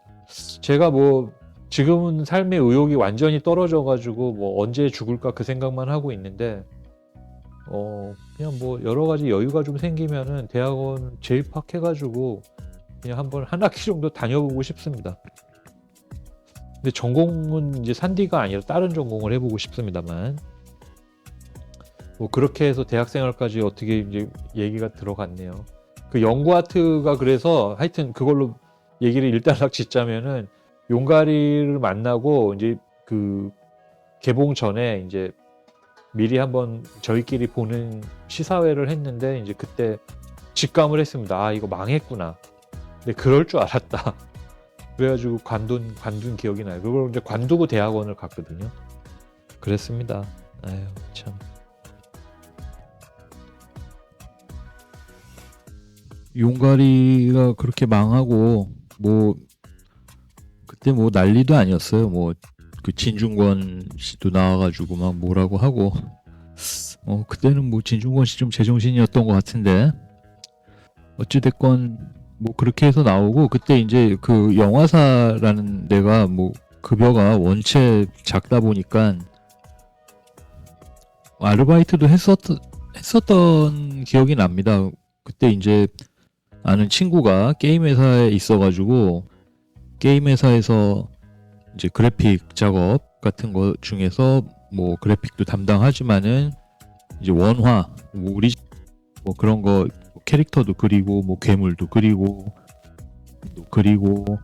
뭐 그런 관련된 일들을 뭐 영화나 뭐 게임 쪽에서 일도 하고 뭐 그랬어요. 뭐 그리고 그때 또 연세대학교에서 그 세가 일본의 게임 회사랑 뭐 나름의 뭐 컨소시엄을 맺었는지 그런 게임 스쿨이 있었는데 거기서 또 뭐 강의도 좀 할 수 있는 계기가 있어서 강의도 좀 했고 뭐 그러면서 이제 대학원 생활도 병행하고 그러면서 자연스럽게 그 영구 아트 무비 지금은 뭐 완전히 없어졌겠죠? 그리고 지금 생각해 보면은 참 뭐 재밌었습니다. 뭐 나름 뭐 재미는 있었는데 뭐 많은 생각을 하게 됐죠. 다니면서도 뭐 그때 한참 어릴 때라 비판 의식도 많았고 뭐 그런 기억이 나네요. 뭐 대학원도 이제 다니는 둥 마는 둥 하다가 관두고 이제 하다가 뭐 회사를 그래서 게임 회사로 옮기게 됐어요. 게임 회사로 옮기면서 그 게임 쪽 일을 꽤 오래 했습니다. 꽤 오래 했는데 아 정말 안 맞더라고요. 저는 그 게임은 정말 게임을 좋아하는 사람들이 만들어야 되는데 저 같은 경우는 뭐 게임을 아주 좋아하는 편이 아니었어요. 그래가지고 그냥 월급 받으면서 월급이나 받고 그냥 다니자 이제 그런 분위기였는데 그게 계속 지속이 되면서 또 뭐 거기서 만나게 된 사람들이랑도 이제 친분도 많이 쌓이고 뭐 그랬습니다. 그때 만난 이제 뭐 선배님도 계시고 막과 선배는 아니고 이제 게임 쪽 일하는 분인데 이제 저보다 나이도 좀 있으신 분인데 그분이랑 이제 좀 연이 계속 좀 깊게 닿아가지고 마지막에는 그분이랑 같이 게임 회사도 만들어가지고 시원하게 말아먹고 뭐 그랬습니다. 그렇네요. 그 게임 회사를 망하는 데까지 오는데 시간이 꽤 걸렸습니다. 꽤 한 10년 이상 이제 게임 쪽에서 일을 하면서 뭐 이래저래 뭐 그렇죠. 뭐 저랑 좀 안 맞았던 것 같아요. 게임 쪽은. 그러면 이제 다른 일을 했어야 되는데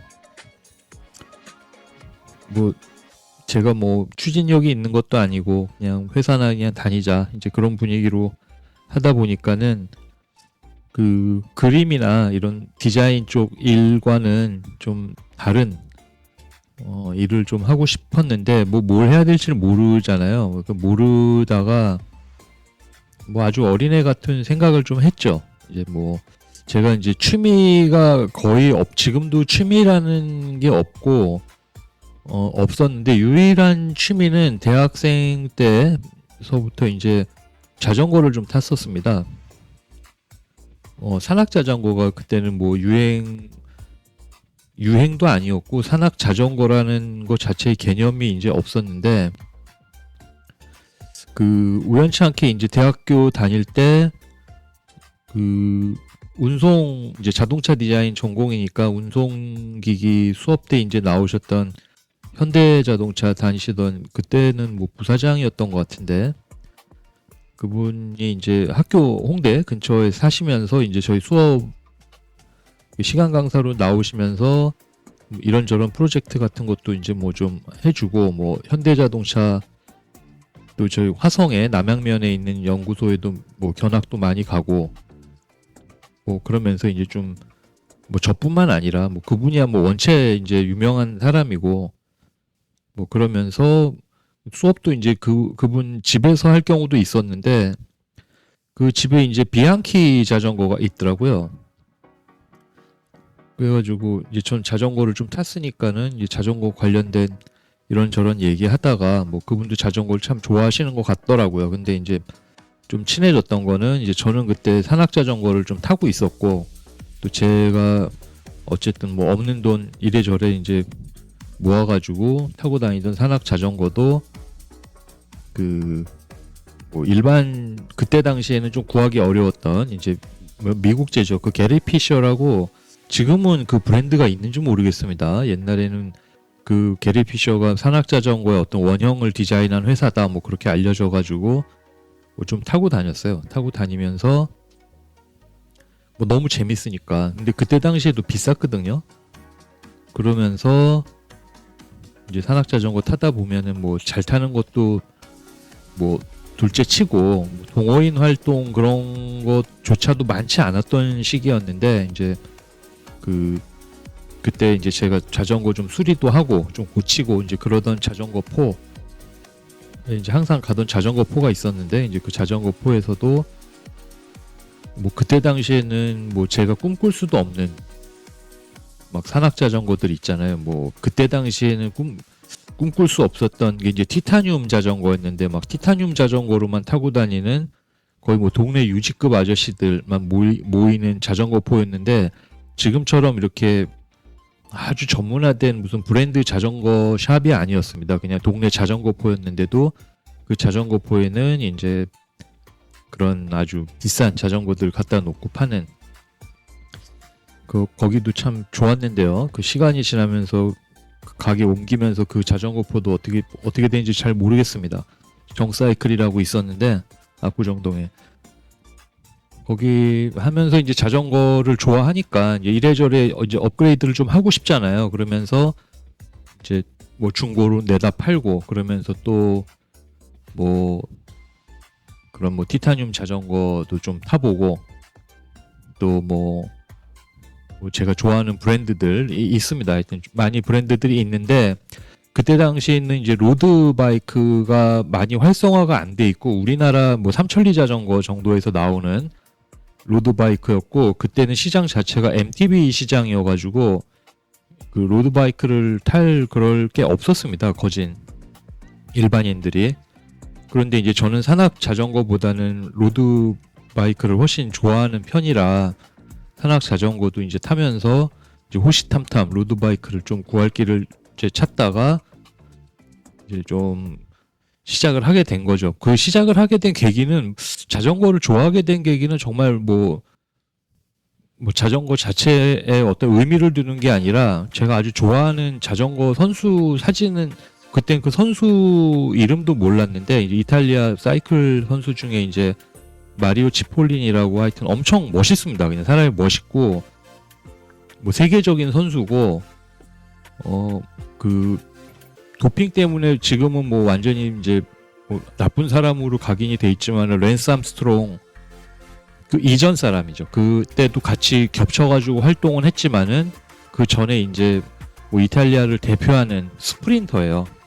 저 같은 경우도 그 스프린트 계열이라고 해야 될까요? 그런 걸 이제 훨씬 좋아하니까 저는 개인적으로 그래서 산악자전거보다 로드 바이크를 좋아하고 오토바이도 타지는 않지만은 제 외모는 좀 우락부락 해가지고 사람들이 막 할리 데이비슨이나 이런 뭐 오토바이가 어울릴 거라고 많이 얘기는 하지만 저는 훨씬 레이싱 바이크에 더 관심도 있었고 뭐 그러는 차에 이제 오토바이는 좀 무서우니까 이제 로드 바이크를 타면서 이제 제가 우연치 않게 아주 좋은 이탈리아 자전거를 좀 구하게 돼가지고 그걸 타고 많이 다녔죠. 그게 참 오래된 얘기입니다. 지금 생각해 보면은 한 2000년대 초반에 그 자전거고 그 자전거는 지금도 뭐 가지고 있네요. 제가 가지고 있습니다. 너무 이제 빈티지 자전거가 돼버렸지만은 뭐 제 아들이 그것도 뭐 물려받아가지고 또 수리해가지고 타기도 하니까 물론 뭐 잘 안 타더라고요. 근데 하여튼 자전거를 너무 좋아해서 그 좀 막연하게 대학교 4학년 뭐 대학원 다닐 때 그리고 뭐 회사도 다니면서도 좀 막연하게 이 디자인이나 미술 쪽 일보다는 좀 이게 훨씬 더 재밌고 정말 몰입하고 막 계속 뭐 수리 정비 어디 가서 막 배우고 그러면서 자전거 좋아하면 그렇게 되거든요. 더 잘 타고 싶고. 그래서 뭐 아무리 추워도 타고 아무리 더워도 타는. 그리고 그 복장 같은 경우도 그냥 편한 복장이 아니라 정말로 저지들, 그때 막 투르 드 프랑스 홈페이지 뭐 지금 해외 구매 대행 이런 것도 없을 때 막 진짜 번역해가면서 어떻게든 그거 구매하려고 막 그 챔피언스 저지나 뭐 그런 저지들이 있잖아요. 그 투르 드 프랑스 관련된 저지들도 사서 입고 뭐 그랬던 기억나요. 그래서 뭐 이탈리아 브랜드니까 뭐 컴포넌트들도 이탈리아제로 막 꾸미려고 또 돈 모으고 삥땅 치고 뭐 또 그래가지고 또 집에서 걸려가지고 뭐 또 뺏기고 하여튼 그런, 지금 생각해 보면은 그게 너무 즐거웠던 것 같습니다. 그래서 자전거포를 해야 되겠다. 원래는 자전거포 아니면은 이제 자동차 정비 쪽 카센터죠. 뭐 쉽게 말하면 그런 쪽이 오히려 좀 맞을 것 같다 그래가지고 알아보다가, 자동차는 제가 이렇게 운전하는 것도 좀 무서워하고 뭔 좀 복잡하잖아요. 그래가지고 오히려 이제 자전거 쪽으로 선회를 한 이후에 자전거를 뭐 올해도 탔고 너무 좋아하니까, 그래서 이제 자전거포를 좀 차려야겠다 싶어서 이제 회사가 이제 좀 힘들고 잘 안 되고 막 그럴 때쯤, 물론 회사는 다니고 있었지만은 이제 짬짬이 정비 교육도 좀 받고, 그때는 그런 정비 교육 센터도 없어서 이제 국가대표 미케닉 이런 데 가면 그때 또 수업도 해주고 그랬는데, 그래가지고 천천히 준비하다가 이제 뭐 저 아주 개인적인 집안 일로 이제 다 좀 못하게 됐습니다. 뭐 핑계죠. 지금 생각해 보면은 못하게 됐고, 자전거에 대한 어떤 좀 막연한 그 판타지가 있습니다. 저도 지금도 너무 좋아해가지고, 하여튼 그 개인적인 제 일로 그 자전거를 너무 이제 저 개인적으로 힘든 일이어가지고 한 1년 정도 그 시골 생활을 좀 한 적이 있었어요. 이제 다 관두고. 아이는 그냥 어머니가 좀 맡아주시면서, 애기였는데, 그러면서 이제 뭐 시골에서 좀, 시골은 뭐 아주 먼 시골은 아니고 가평이었는데도 좀 시골이었어요. 그래가지고 거기서 좀 있으면서 할 일이 없으니까 이제 자전거를 좀 탔습니다. 타는데 너무 힘들고 괴로운 일을 겪었는데 또 이 자전거를 타고 있는 제 자신이 너무 미운 거예요. 어느 순간 보니까.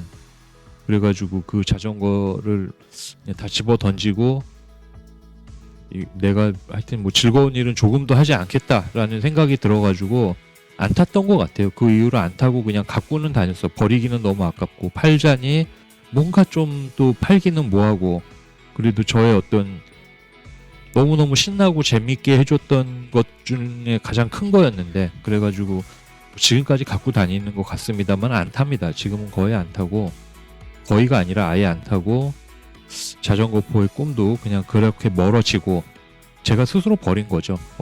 그냥 안 하고. 그게 한 2007년 8년 이후인 것 같아요. 그러면서 그때 이제 게임 회사를 하면서도 이제 회사도 이제 시원하게 말아먹고 그랬던 것 같습니다. 그때서부터 했던 영 상태가 좀 안 좋아진 것 같아요, 제가. 그렇네요. 지금 생각해보니까 시간이 벌써 이렇게 흘렀습니다. 아이가 그렇게 어린 꼬마였는데 이제 대학생 돼서 뭐 내년에 군대 간다고 그러는 거 보면은 그렇게 흘러오네요, 사는 게.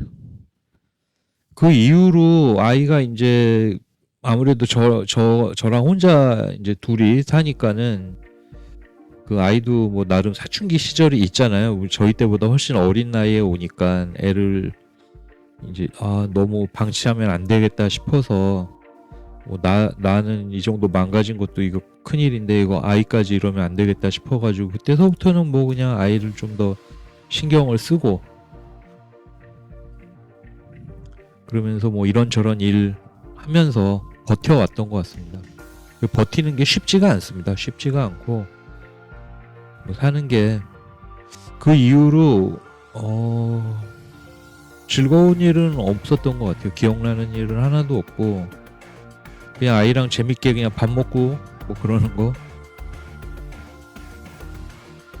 그 아이가 조금 잘 크기를 케어를 하는 쪽으로 그냥 저 나름의 핑계를 좀 대면서 버텼던 것 같고, 그러다가 아이가 이제 코로나 때까지 이제 흘러오면서 이제 뭐 대학교 강의는 오랫동안 했으니까 강의도 하고 뭐 이런저런 강의 다른 강의 있으면 하고, 또 뭐 디자인 회사라고 그냥 이름만 해놓고 뭐 일들 좀 있으면은 하면서 겨우겨우 버텨왔던 것 같아요. 근데 그 디자인 쪽 일도 제가 이렇게 막 너무 안 맞는 게 다른 것보다도 그 아까 초반에 말씀드렸다시피 돈 주는 사람의 그 취향에 맞춰야 되는데 이제 그걸 제가 타협이 잘 안 돼가지고 하여튼 엄청 힘들었습니다. 엄청 힘들고,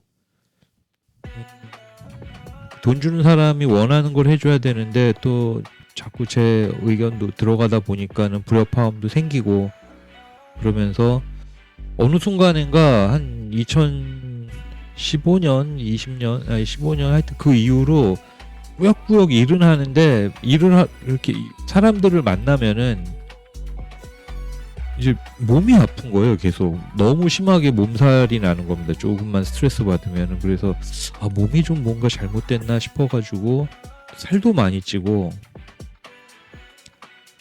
하여튼 거의 뭐 110kg까지 살이 쪘죠. 물론 그 살 찌는 데는 또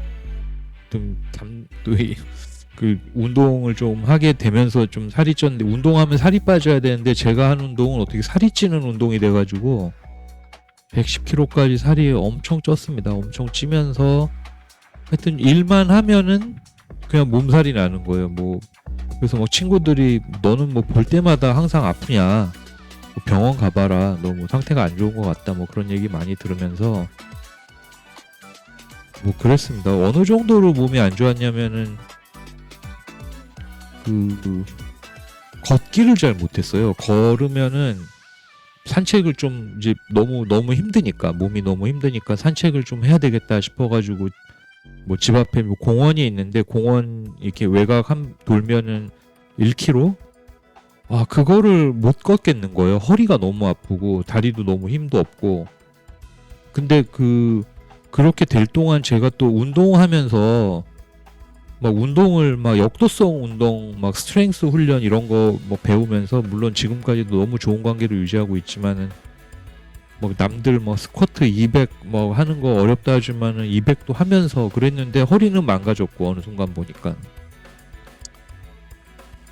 그러면서 하여튼 걷기가 힘들어가지고 그때서부터 이제 모든 그런 운동, 뭐 아령 들고 뭐 스쿼트하고 이런 운동을 다 접어버리고, 그 코로나 시기 때 끝날 때쯤이죠.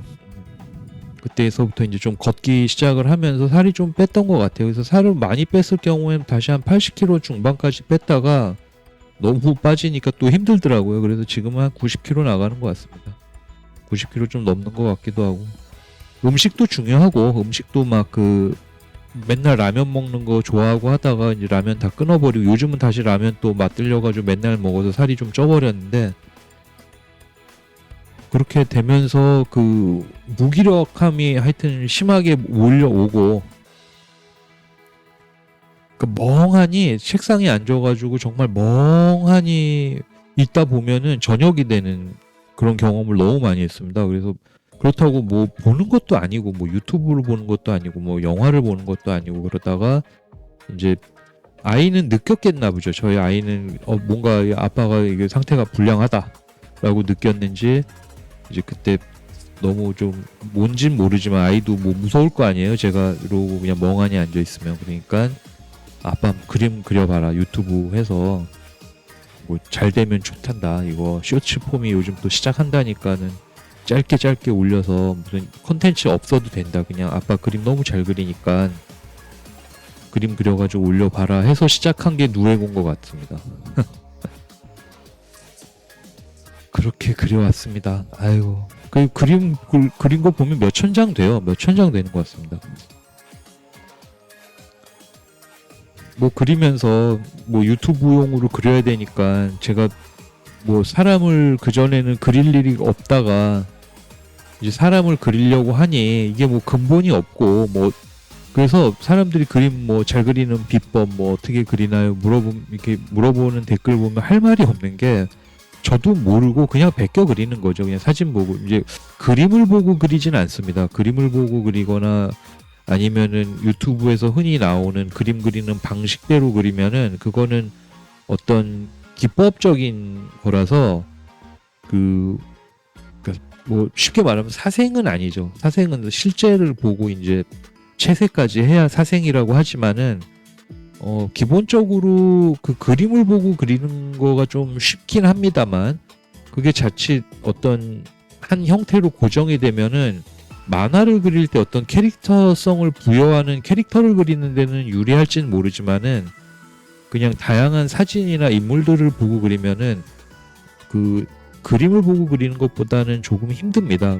그림은 그 그린 작가라고 하겠습니다. 그림 그리신 양반이 본인이 어쨌든 어떤 스트로크로 어떤 명암으로 어떤 윤곽선으로 할 건지 모든 게 선택과 판단에 의해서 결정된 선들이기 때문에 그 부분을 조금 쉽게 넘어가게 허들을 넘기게 되는 거거든요. 하지만 실제 사진이나 실제 인물을 보고 그리면 그 부분들을 모두 선택을 해야 됩니다. 그리고 그 명암을 넣는다던가 뭐 그런 것들이 모두 본인의 선택이 중요하기 때문에 처음에 초반에 그림을 그릴 때는 만화의 캐릭터를 보고 그리는 게 훨씬 쉽고 빠르긴 하지만은 그걸로 그림을 잘 그리게 됐다라고 판단이 되는 순간 어떤 다음 허들을 다음 어떤 주제를 선택하기가 쉽지가 않습니다. 그래가지고 저 같은 경우는 그냥 사진을 보고 담건 안 담건 일단은 그려보는 걸로 시작을 했고 당연히 뭐 옛날보다 더 잘 그리게 되겠죠. 그런데 이게 그림은 저같이는 이게 나이 먹고 그려버리면은 그 그림 그리는 형식이 어느 정도 정해져 버리거든요. 저 같은 경우도 제가 그냥 만화처럼 그리는 편은 아니어가지고 명암이나 뭐 이런 게 좀 만화와 실사의 어떤 중간 정도의 수준으로 그려지는 것 같습니다. 제가 보기에도 만약에 그런 관점에서 본다면은 그 명암을 넣는 형식이나 아니면 명암을 이해하는 방식이 어느 정도 저는 좀 정해진 것 같아요. 그림을 그 사진에서의 어떤 톤이라고 해야 될까요? 그런 것들을. 그래서 그게 한번 정해지고 나니까 다른 형식으로 물론 영상 중간에 다른 형식으로 좀 그린 게 한두 개 정도는 들어가 있는데 그것보다는 제가 그냥 그리는 형식이 정해져 버렸습니다. 저도 그리다 보면. 그래서 어느 순간인가 좀 그리기 귀찮은 그림은 어떤 형태냐면은 각진 그림입니다. 제가 이렇게 각을 지도록 그리는 특징이 있는 것 같아요. 그 각지게 그리는 거는 이제 양감을 위해서 제가 그렇게 표현을 하는 거고 그 볼펜이라는 특징 자체가 이렇게 부드럽게 아주 부드러운 묘사가 잘 안 되기 때문에 부드럽게 하려면 하겠지만 시간이 이제 원체 오래 걸리니까 그래서 각을 조금 주면서 그리는 게 습관이 들다 보니까 그리는 형식은 그렇게 굳어졌습니다. 하지만은 여전히 형태는 좀 어렵죠. 형태는 쉽지가 않습니다. 이거 그리면서 많이 망쳐요. 많이 망치고 하지만은 인체의 비율이라는 게 어느 정도 좀 정해져 있기 때문에 이제 그 틀에서 어느 정도 암기가 된 것 같고 그 다음 두 번째로는 더욱더 그러니까 이런 방법이 있다라고 얘기하기가 제일 어려운 부분이 그 선감입니다. 어떤 윤곽선을 그릴 때 그 선에서 느껴지는 특유의 느낌이 있는데 그거야말로 가르칠 수가 없는 거고 그거야말로 그림의 어떤 개성을 드러내는데 제 입장에선 그게 좀 더 중요한 것 같아요.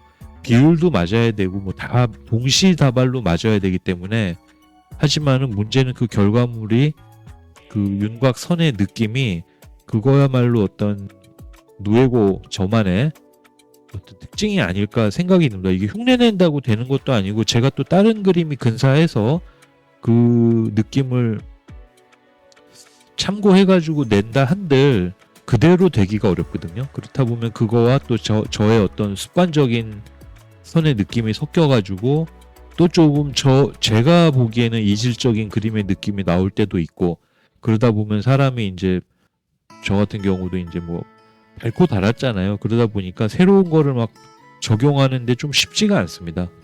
그냥 하던 대로 하려고 하는 거고 이제 그러면 안 되겠지만 하지만은 또 제가 그냥 그렇게 그리는 어떤 스타일이 굳어졌기 때문에 뭐 누에고만의 좀 스타일이 있지 않을까 또 그렇게 조금 생각을 합니다. 저는.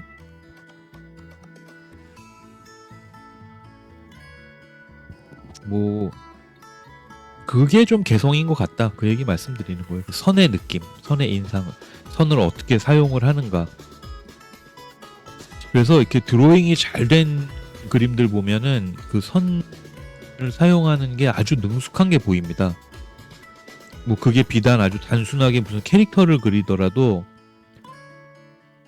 그 피카소가 아니면은 뭐 호황 미로가 그런 그림들도 그냥 단순히 어린이 그림의 흉내를 낸 거가 아니라 아주 오랫동안 그리다가 결국은 본인들이 추구했던 어떤 그 아이들이 갖고 있는 어떤 뭐랄까요, 좀 아싸라란 느낌이라고 해야 될까, 뭔가 알 수 없는 그 힘이 있는데 아이들 그림에는 뭐 그런 흉내를 낸 건진 모르겠지만은 그게 아이들이 그렸다라고 보기에는 쉽지가 않은 거죠. 아이가 그렇게 그릴 수는 없지만은 최대한 아이처럼 그리려고 하는 대가의 어떤 스트로크의 느낌도 있고, 아니면 뭐 너무 스케치나 이런, 이 스케치가 처음 시작된 거는 르네상스 때서부터 시작이 돼요. 그전에는 사실 스케치 작품이라는 게 거의 없습니다. 그래서 15세기, 16세기 정도, 15세기죠. 이제 1600년대니까 그때쯤 가면서 이제 스케치가 중요하게 여겨지는데, 그때 이제 스케치 잘 된 것들 보면 뭐 15세기 후반 뭐 레오나르도 다빈치 그 코덱스 시리즈들 많잖아요. 뭐 되게 많은데 그 코덱스 뭐 아틀란티쿠스서부터 뭐 되게 많습니다.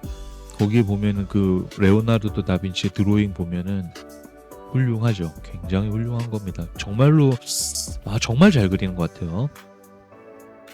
물론 가짜도 있다고 하지만은 어찌됐건 그래서 뭐 볼펜이라는 단순한 재료로 A4 용지에다가 그냥 그릴 수 있는 것 중에 최선을 다해서 그리는 게 지금 누에고의 그림들이고, 좀 더 그 보시는 시청자분들이 좋아했으면은 좋겠습니다만은, 또 뭐 제가 그리는 콘텐츠 자체가 엄청 재밌거나 그러는 게 아니어서, 초반에 처음에 말씀드린 것처럼 유튜브는 어쨌든 재밌기는 재밌어야 됩니다.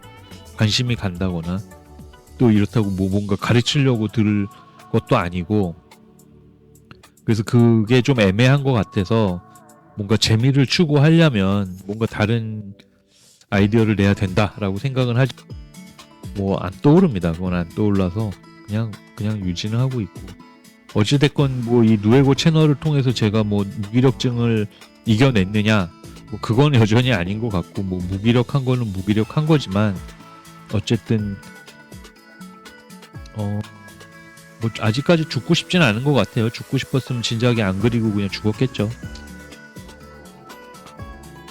그리고 뭐 계속 그리고는 있습니다. 계속 그리고는 있는데, 뭐 댓글에는 이제 뭐 낙서 뭐 그만하고 뭐 만화를 그려라 그러 하는데, 만화를 그리기에는 그림에 너무 정성이 많이 들어가고, 그리고 만화라고 하면은 저는 8, 9알이 그 스토리텔링에 있다라고 생각을 하는 입장이라 근사한 이야기를 만들어내지 못하는 또 저의 저주받은 그런 게 있죠.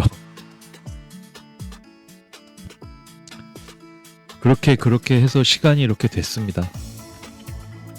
2025년은 뭐 많은 일이 있었습니다만, 그렇게 많은 일은 아니지만은 또 좀 뭐 가정 뭐 집안 일도 좀 있었고, 제가 2024년에 그 이거 계엄이 있었나요? 하여튼 그 이후로 유튜브를 좀 많이 보게 된 것 같아요. 많이 보게 되면서 뭐 봐봤자 맨날 같은 소리 하는 것 같은데, 뭐 또 저희 아이와 저의 어떤 입장 차이도 확실히 있는 것도 깨달았고, 작년 12월이었나요? 그 비상계엄 때 아마 흑석동에 있다가 이제 집으로 오자마자 이제 아이가 비상계엄이래 그래가지고 그 기억이 납니다. 저는 개인적으로 굉장히 위기다라는 느낌을 가졌고, 이것도 뭔가 또 옛날 전두환이 때처럼 가는 건가? 그 전에 정치적으로 뭐 전혀 제가 어떤 관심이 없습니다. 관심이 없었고, 그렇다고 막 뭐 정치가 비관적이고 뭐 정치하는 놈들 좌나 우나 다 싫다 그런 입장이 아예 없는 스타일인데, 저 같은 경우는 정말 없거든요.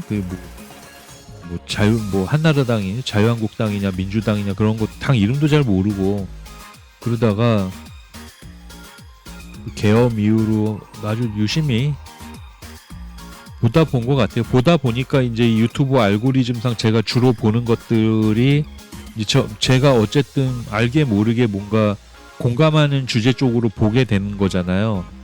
그래서 계속 보게 되니까 막 더 답답한 거예요. 사는 게 이게 가끔 다 답답하고, 또 그 같은 일을 보고 또 정치적으로 다른 입장을 가진 사람들은 또 전혀 다른 식으로 해석을 하면서 보니까,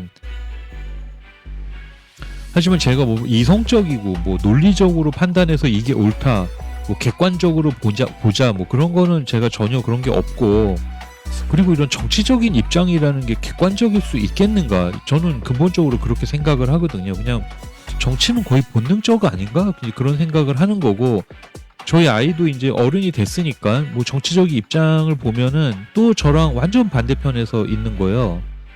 그래서 엄청 크게 다툰 적도 있었습니다. 밥 먹다가 도대체 왜 다투는지 이유도 모른 채 다투다가 또 뭐 그냥 그럴 수도 있는 거 아니냐 서로 또 하호하고 넘어간 기억도 있는데,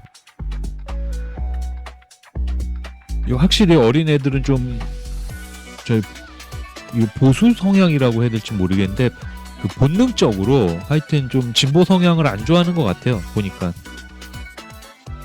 저희 애는 저는 뭐 잘은 모르지만은 그냥 근본적으로 좀 보수 성향이 좀 안 좋다라는 입장이거든요. 보수 성향. 왜냐하면 그 사람들이 좋고 나쁘고를 떠나서 어쨌든 보편적인 기준으로 봤을 때 잘못한 거잖아요. 지금 그 계엄 그걸. 근데 그거를 추종하고 추구하고 그걸 맞다라고 얘기하는 사람들이랑 무슨 얘기를 하겠습니까?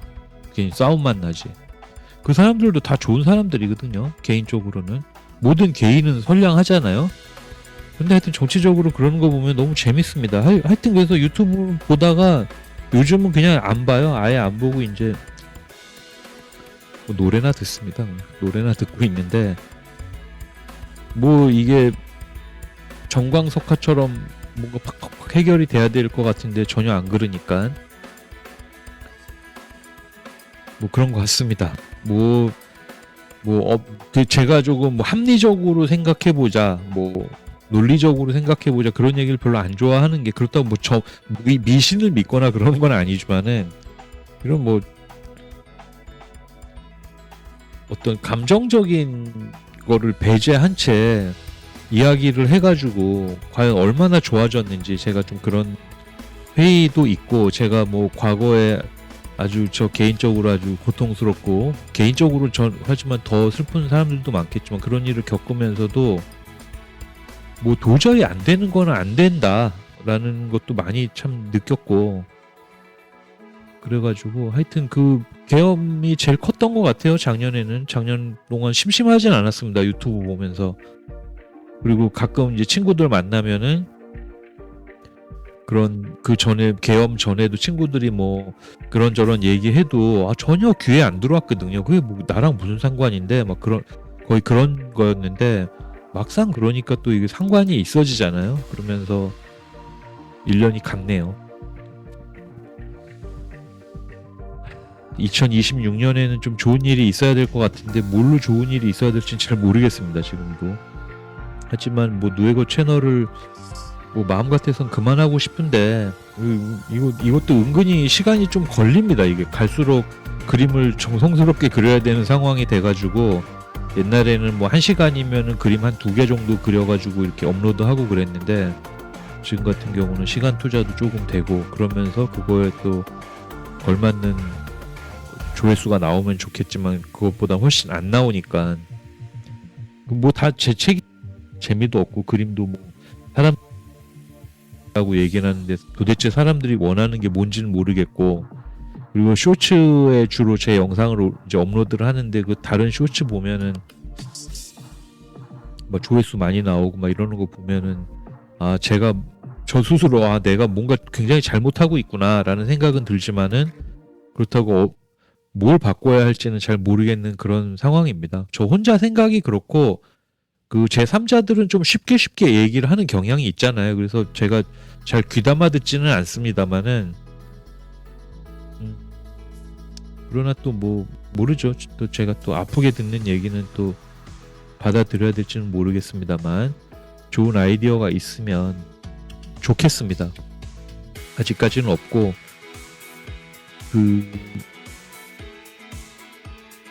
그래서 서양 미술사 이런 거를 좀 만화의 형식 지금과 같은 영상의 형식으로 좀 해볼까 했는데 모르겠습니다. 이게 아주 연구는 많이 해요. 많이 해보고 덕분에 서양 미술사 책도 한번 더 읽어보고 근데 그림으로 역사를 설명하는 게 이게 쉽지가 않은 것 같습니다. 이게 왜냐하면은 이야기 구조가 된다. 예를 들어서 무슨 그리스 신화의 이야기다 그러면 그건 이야기이기 때문에 오히려 창작물로 표현하기가 좀 더 괜찮을 것 같은데 이 서양 미술사는 어쨌든 그 미술의 흐름을 그 그림으로 놓고 봐야 되니까 그 그림을 봐야 되니 그거를 만화로 어떻게 표현을 해야 될지 만약에 그거를 인물사 위주로 간다고 하면은 곰브리치 서양 미술사를 중심으로 본다면은 곰브리치 서양 미술사는 인물 중심의 화가죠.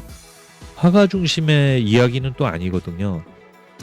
그 곰브리치 서양 미술사는 뭐 괜찮습니다. 책이 괜찮고 좀 쉽지는 않습니다. 읽을 때 상당한 교양 수준을 요구하는 것 같고 첫 문장서부터 좀 헷갈리게 만들잖아요. 뭐 예술은 없다. 단지 예술가만 있을 뿐이다. 거기서부터 탁 걸리게 하니까 도대체 예술이라고 한다면은 예술 작품을 얘기를 하는 것 같은데 그 수많은 박물관에 있는 역사에 기록되어 있는 작품은 예술은 없다라고 하고 그 예술가만 있다라고 하니까 생각이 많아져가지고 물론 지금은 좀 정리가 돼서 그 이것만이 예술이다 그렇게 규정할 순 없다 그 얘기를 한 것 같아요. 제 혼자 생각입니다. 그 예술 이거는 예술이고 저거는 예술이 아니다라고 얘기하기 할 만한 기준도 없고 근거도 없다라는 식으로 이해를 했고 하지만은 그거를 했던 예술가는 있을 거 아니에요. 그 어떤 자기 규정을 한 작품을 규정한 예술가는 있기 때문에 예술은 없고 예술가만 있다라는 식으로 그 서문의 그 첫 문장이 그거거든요. 그래가지고 이게 이런 식으로 전개되면 쉽지가 않겠구나.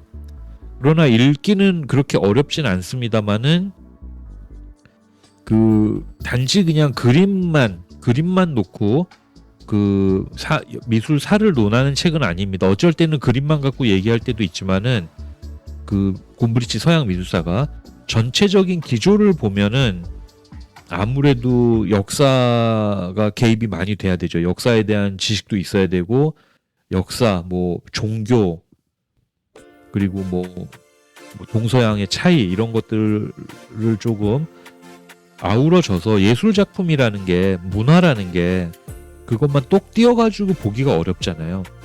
모든 것에 영향을 주고 받은 우리 삶의 모습의 어떤 형태들인데 그거를 이렇게 그냥 미술이니까 그냥 미술품만 놓고 보자라고 얘기하는 거는 아닌 것 같습니다. 서양 미술사 책을 읽어보면은. 그리고 서양 미술사이기 때문에 동양 미술에 대해서 아주 깊이 있게 언급은 안 하지만은 서양 미술사니까 서양 미술사에 대한 어느 정도 그 감도 좀 있어야 됩니다. 특히 그 중세 미술서부터 들어오면은 중세가 조금 동서양 그 기독교 미술이 이제 우리 서양 미술에서 기독교가 차지하는 비중이 워낙 크기 때문에 그 기독교에 대해서 알려면은 아무래도 또 로마까지 가야 되고 로마 이후에 동서양 동육 로마 서로마로 또 갈라지잖아요. 그러면서 또 종교의 문제 때문에 그 예술의 형태가 어떻게 달라지는지 그리고 그 뭐 게르만족 뭐 그런 이야기들 때문에 이제 초반 그 동로마는 이제 서로마가 몇 년에 망하죠? 400년대 AD 5세기 때 망하나요? 하여튼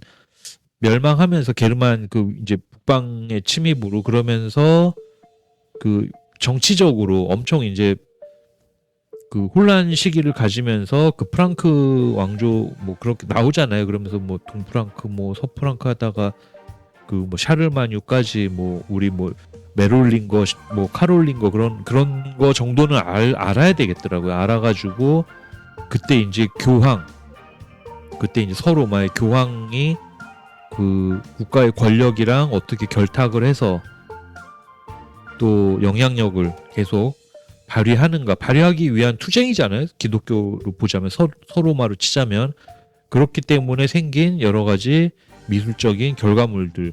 그래가지고 그 초반 조금 넘어가면서 이제 그 이민족에 대한 이야기가 언급되면서 그 곰브리치 서양 미술사 책을 읽어보시면 알겠지만 항상 처음에는 건축에 대한 언급을 좀 합니다. 건축과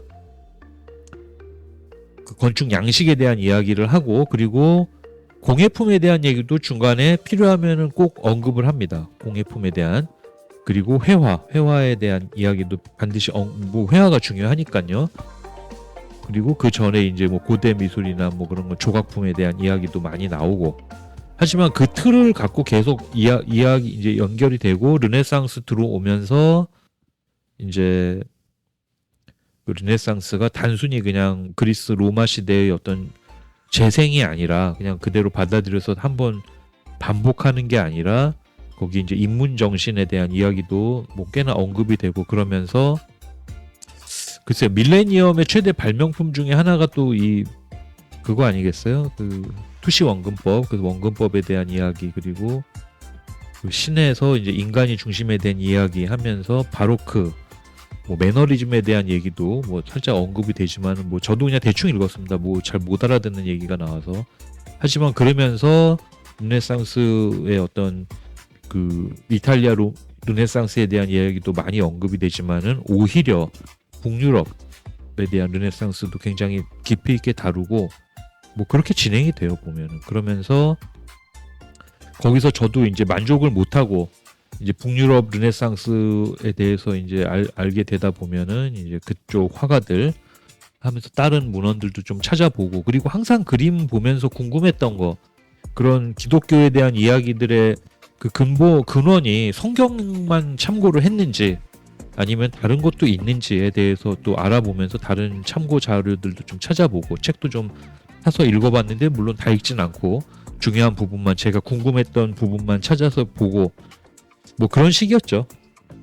그러면서 그 곰브리치 보면은 서양 미술사 보면은 현대 미술 오면서는 조금 그 선생도 좀 포기한 듯한 뉘앙스가 많이 강해집니다. 그러니까 이게 본인이 지금까지 20세기까지 들어오면서 미술사라는 게 단순히 그 곰브리치 그 책에서 나오는 방식으로 오다가 그 현대미술로 오면서는 사실 그 시간의 관념도 좀 바뀌고 그 직선적으로 이제 완전히 속도로 나가버리잖아요. 그러면 계속 새로움을 추구하게 되면서 계속 기존에 있었던 거를 계속 부정하면서 새로움을 추구하다 보니까 곰브리치 선생도 이게 1950년도에 초판이 나온 거니까 우리나라 6.25 때 나온 책이잖아요.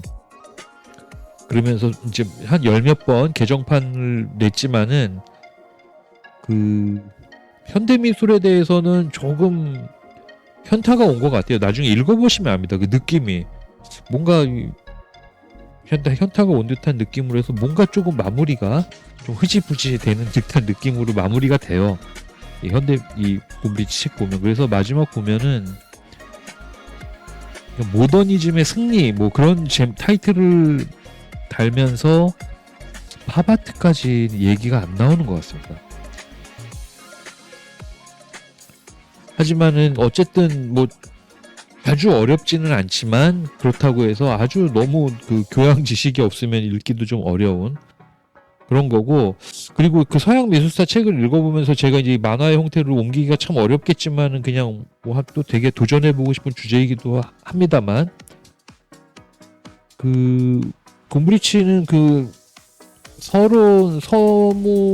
서론에서 이제 아까 처음에 말씀드린 그 부분, 예술은 없다, 예술가만 있다, 이제 그거고, 서문에서도 그 얘기를 해요. 말씀을 하는데, 서양미술사 이 책에서 수록된 거의 거의 대부분은 본인이 직접 본 그림을 위주로 일단 우선 삼았다라고 얘기를 하다 보니까, 이게 그림도 프린트된 작은 이미지로 보는 게 아니라 실제로 봤을 때는 또 얘기가 달라지잖아요. 그래서 이 전시회도 참 많이 가보는 게 중요한데, 저는 뭐 가본 적이 거의 없습니다만은, 글쎄요. 그래서 그 아주 디테일한 사진 자료가 제가 좀 궁금한 그림들은 없고, 그리고 여기 이 책에서도 그 디테일이 잘 드러나지가 않습니다. 그래가지고 이 곰브리치 서양 미술사를 그냥 간단하게 요약식으로 말을 할 수밖에 없는데, 그런 거는 유튜브에 원체 많이 나와 있으니까 또 뭐 하여튼 그렇게 고민이 됩니다. 그래서 이게 참 애매하네요. 그래서 만화로 그린 서양 미술사 책이 있어요. 일본 그 동경대 교수가 쓴 만화가 있는데, 그거는 좀 인물 중심입니다. 인물 중심이어서 뭐 나름 괜찮아요. 재밌고, 하지만 그 책도 현대미술 편에서는 아주 과감하게 끊어버립니다. 그냥 만화책에서 아예 그냥 대놓고 작가가 현대미술은 참 난해하다, 그리고 복잡하다, 그래서 언급하지 않겠다라고 해서 딱 끝내버리거든요. 아직 그 만화책도 좀 참고를 했고, 그리고 그 젠슨의 서양 미술사도 지금 다시 좀 체크를 해보려고 꺼내놨는데, 그 옛날 책인데도 폰트가 너무 작아서 제가 노안이 와가지고 이제 돋보기를 놓고 봐야 돼서 뭐 그런 상황입니다. 그러나 한번 뭐 해볼 만한 가치는 있겠죠. 하여튼 뭐 말이 좀 너무 성의 없이 죄송하고, 그래서 하여튼 2025년까지 한 2022년서부터 시작을 한 것 같아요. 4, 5, 2022년 코로나 말기 때죠. 그때 저 아마 시작을 해서 많이 그렸습니다. 많이 그렸고, 그림은 영 늘질 않는다, 첫째. 그리고 그림은 여전히 어렵다. 그 형태를 자연스럽게 그리는 건 확실히 어려운 일이고, 그리고 그 인물을 그릴 때는 저는 항상 좀 인물의 어떤 좀 캐릭터가 좀 살기를, 그 캐릭터가 만화 캐릭터를 말씀드리는 게 아니라 조금은 좀 생생해 보이는, 그러나 저만의 스트로크로 저만의 선감이 유지되는 그런 스타일로 남고 싶고, 중간에 좀 말도 안 되는 아이디어를 넣는 거는 저는 아주 좋아합니다만은 조회수는 잘 안 나오더라. 뭐 그런 결론입니다. 오늘까지 이렇게 녹음을 하면서 뭐 포기하고 싶지는 않습니다만, 그러나 항상 또 뭐 사람 일이라는 게 모르죠. 뭐 그만하게 될 수도 있는 거고, 또 더 그릴 수도 있게 되는 거지만, 아직까지는 뭐 이렇게 포기하고 싶지는 않습니다. 혹시 압니까? 또 뭐 무슨 이유로 조회수가 잘 나와서 돈이라도 한번 벌어봤으면 좋겠어요, 이걸로. 뭐 그런 바람으로 2026년에는 이걸로 돈 좀 벌어서 집에서 그림 그리면서 사람 안 만나도 돈을 좀 벌 수 있는, 그런 삶을 많이 벌 수 있는 그런 삶을 살기를 기도하며, 산타 할아버지가 그런 선물을 좀 주셨으면 좋겠네요. 제가 말이 좀 길었습니다. 끝까지 영상을 시청해 주실 분은 없을 거라고 예측됩니다. 여기 나오는 인물을 한번 세보다가 그냥 말았는데, 많이 그렸네요. 지금 보니까 참 이게 많이 줄인 거예요. 사실은 그 그림을 너무 좀 이상한, 제가 봤을 때 이상하다고 생각한 그림들은 많이 배제를 했음에도 불구하고 꽤 많이 2시간 정도 되는 분량이 나왔습니다. 긴 시간 시청해 주셔서 너무 감사드립니다. 감사드리고, 항상 댓글 남겨주시고 좋아요 눌러주시는 분들도 꽤 계세요. 그래서 지금 돌이켜서 생각해보면 참 고마운 분들이고 너무 고맙습니다. 너무 고맙고, 많지는 않지만 그분들 덕분에 제가 댓글에 답글도 항상 다는, 물론 성의 있게 달지는 않지만은 성의 있게 댓글을 달고 싶은데 뭐 말이 생각이 안 나요. 항상 감사드린다라는 말은 진심으로 감사드린다라고 말씀드리고 싶고, 뭐 내년에도 건강하시고 행운이 따르는 삶이 계속 되시기를 진심으로 기도드리겠습니다. 긴 시간 시청해 주셔서 너무 고맙습니다. 감사합니다. 구독과 좋아요도 부탁드리겠습니다.